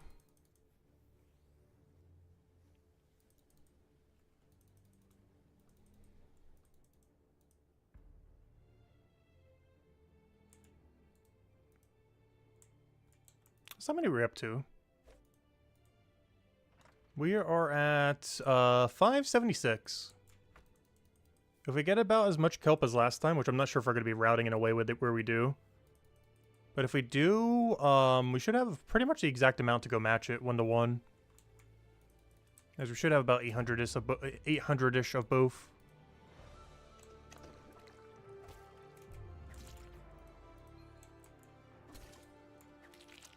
Which is 4 hours of making that 1 potion. That would have been great if before the alchemy grind. One of the few things that would have been perfect. As that would be more than enough to go from 164 to 170. I almost want to save it for the alt accounts for when they go do their 200 alchemy grind. Is this enough for one of them to go from 164 to 170 just off that potion? And some. So I can cash out a few as we need for the main account. Whenever we need a healing pot. But then just send the rest to alt, whichever one's doing alchemy. Because after I get them to 500 Bonerite Stonemason, one's going to do 500 alchemy and the other one's going to do 500 probably Carpenter. I haven't actually fully decided yet. That's probably Carpenter.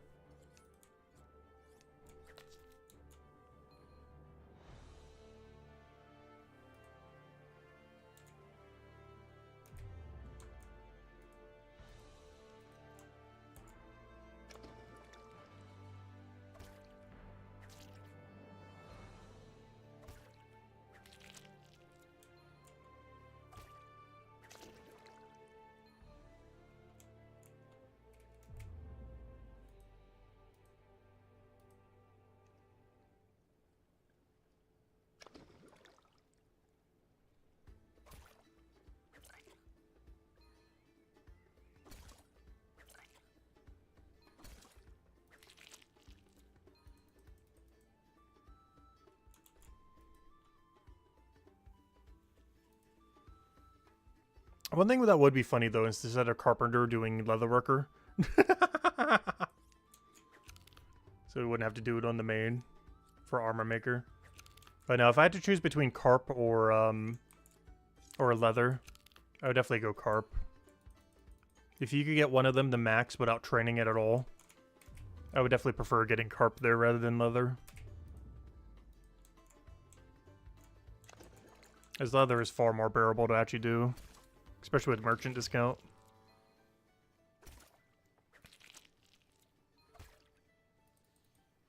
Do I have to say, after doing 200 woodcutting carpenter, I don't mind carpenter as much. It's still worse than leatherworker though. What it's used for is better. But the actual activity and gaining everything you need for it is worse.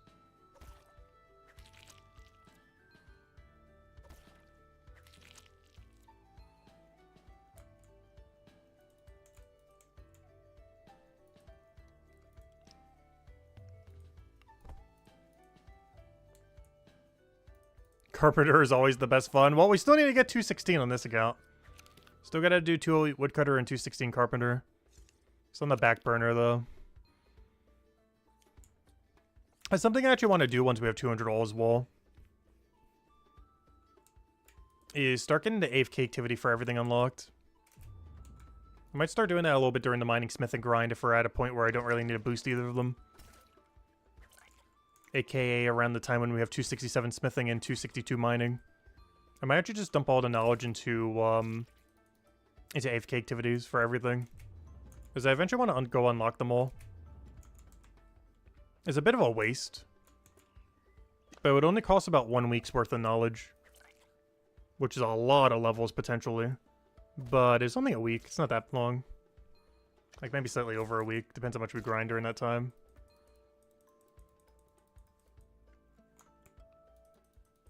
Actually, it would take actually a little bit longer. I don't know. Would it? Maybe a little bit longer. Actually, it would almost take 2 weeks now that I'm thinking about it.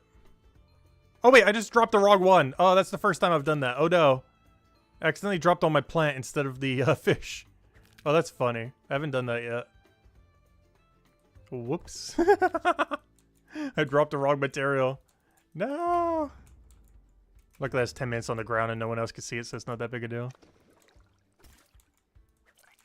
This is the time when we stop doing merchant if we were doing merchant right now. It's when our brain starts failing. Took 3.5 hours for this. But no, merchant burns me out so quickly though. Just how much you have to think for it. Luckily it's pretty straightforward. It's just they're both red, so they look like the same object. I know they look nothing the same, but they're both red. So at a quick glance, they're exactly the same. They're both a red object.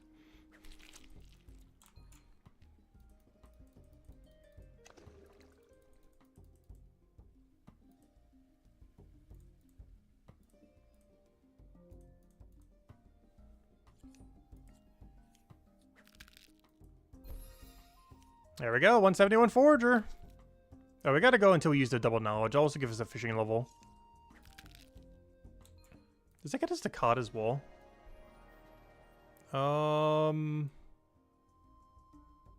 No. Cod's too far away.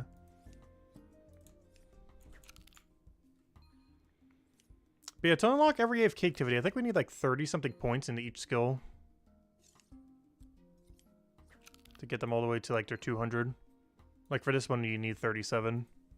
For Carpenter, you would need something like 44. Technically 40 if you do post whatever. But yeah, that's a lot. If you assume it's on average 40 per skill, and I still need to do it for almost every skill. Not counting combat. 1, 2, 3, 4, 5, 6, 7, 8, 9, 10, 11-ish.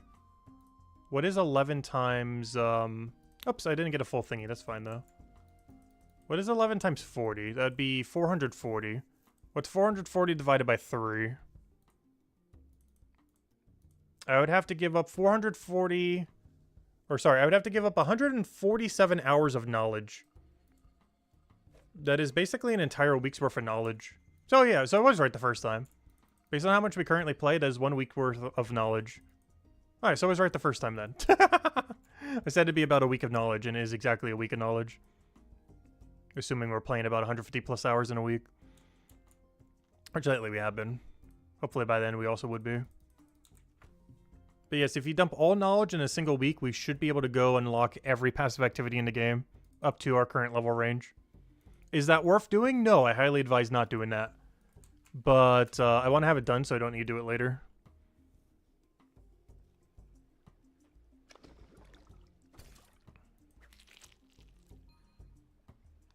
That or we could save it for when we're doing the combat grind. Because that's another angle too. Is save some of the knowledge while doing combat for it. Which honestly might be the way I actually go instead. Just so they could prioritize over XP into mining and smithing. Because 440 knowledge, that's a lot. If you divide that by 16, how many mining or smithing levels is that? 440 divided by 16. That is 27.5 mining or smithing levels. That's a lot. Just give up.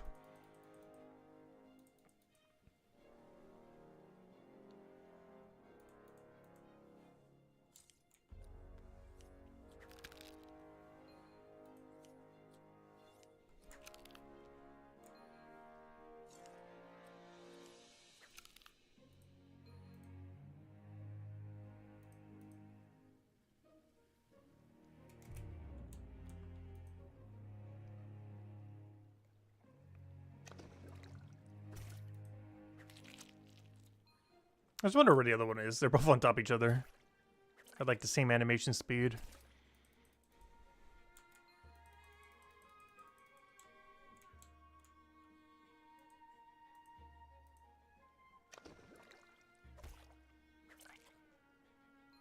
Yeah, this will be our last inventory then.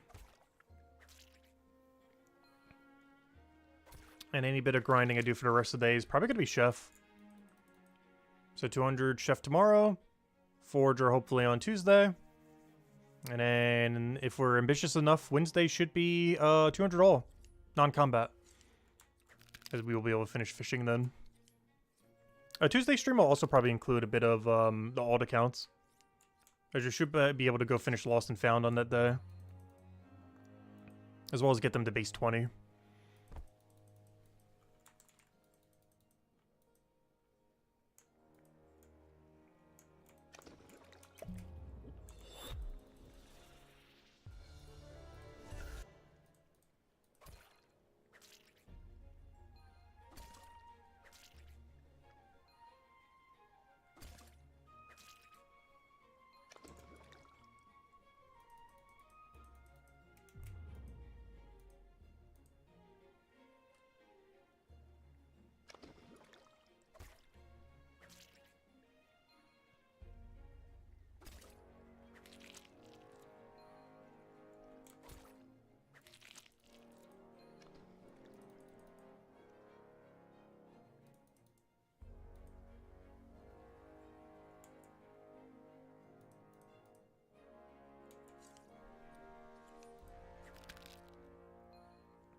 I was like, come on, knowledge points, we need you. Before that XP goes out, we should be fine though. That's why I waited a little bit. Just to make sure we have enough. Should be able to here though.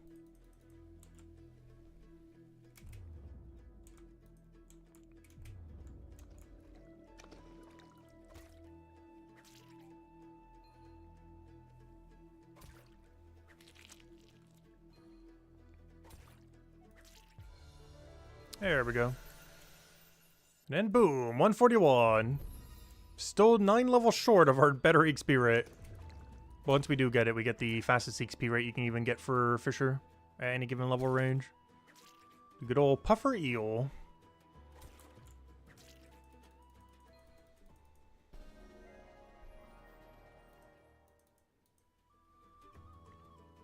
And we did check earlier, caught at 145 actually is not an improvement. Mostly due to the percent on the spear. It would be if we could co-op it, though. But it's very unlikely we'll be able to co-op it. And even if we could, it's only for like 5 levels. We can live without it.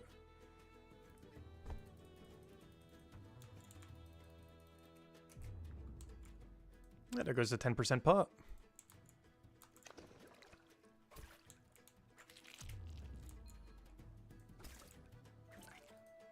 No! Yeah, I don't have my fishing set up on right now. Because we're doing a mix of things, not just fishing. But normally when I'm doing fishing only or AFK fishing or, you know, active AFK fishing, I'll turn off my walk so I can't misclick like that, which breaks the entire queue. Also, on the poll, it seems like 2/3 are on potion making, basically only have one skill. When it comes to potion making, which would you prefer? A new skill every 5 chapters for it? So, aka on chapter 1, 6, 11, so on and so forth. Or trying to condense all of it into one, like every 10 or 20 chapters, like how Alchemist is now. And just combining everything into Alchemist is winning by 2/3 of the vote. I'm actually surprised it's winning by that much. Because honestly, I would actually prefer it the other way around. Because the other way around gives us more potion more consistently. If we had a brand new alchemy every 5. Whereas the only thing new that we're really going to be getting is like XP pots if we don't get a new alchemy. Whereas there's a lot of unique things they could add if they start adding a new alchemy every 5. They'd probably eventually run out of new ideas though. But at least initially we should get some pretty good ones. Right now as far as utility potions, we don't have much. We have Fear Potion, Healing, and one-time combat pots. Or the extra ones that aren't XP related or AFK related in current alchemy.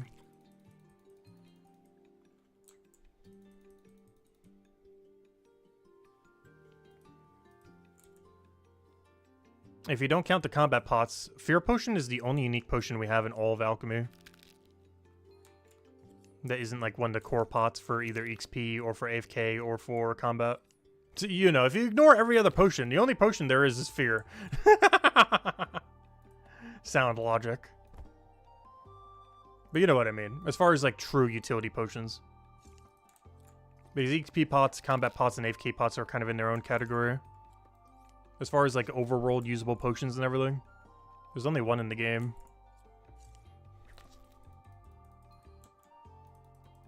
And it is Fear Potion.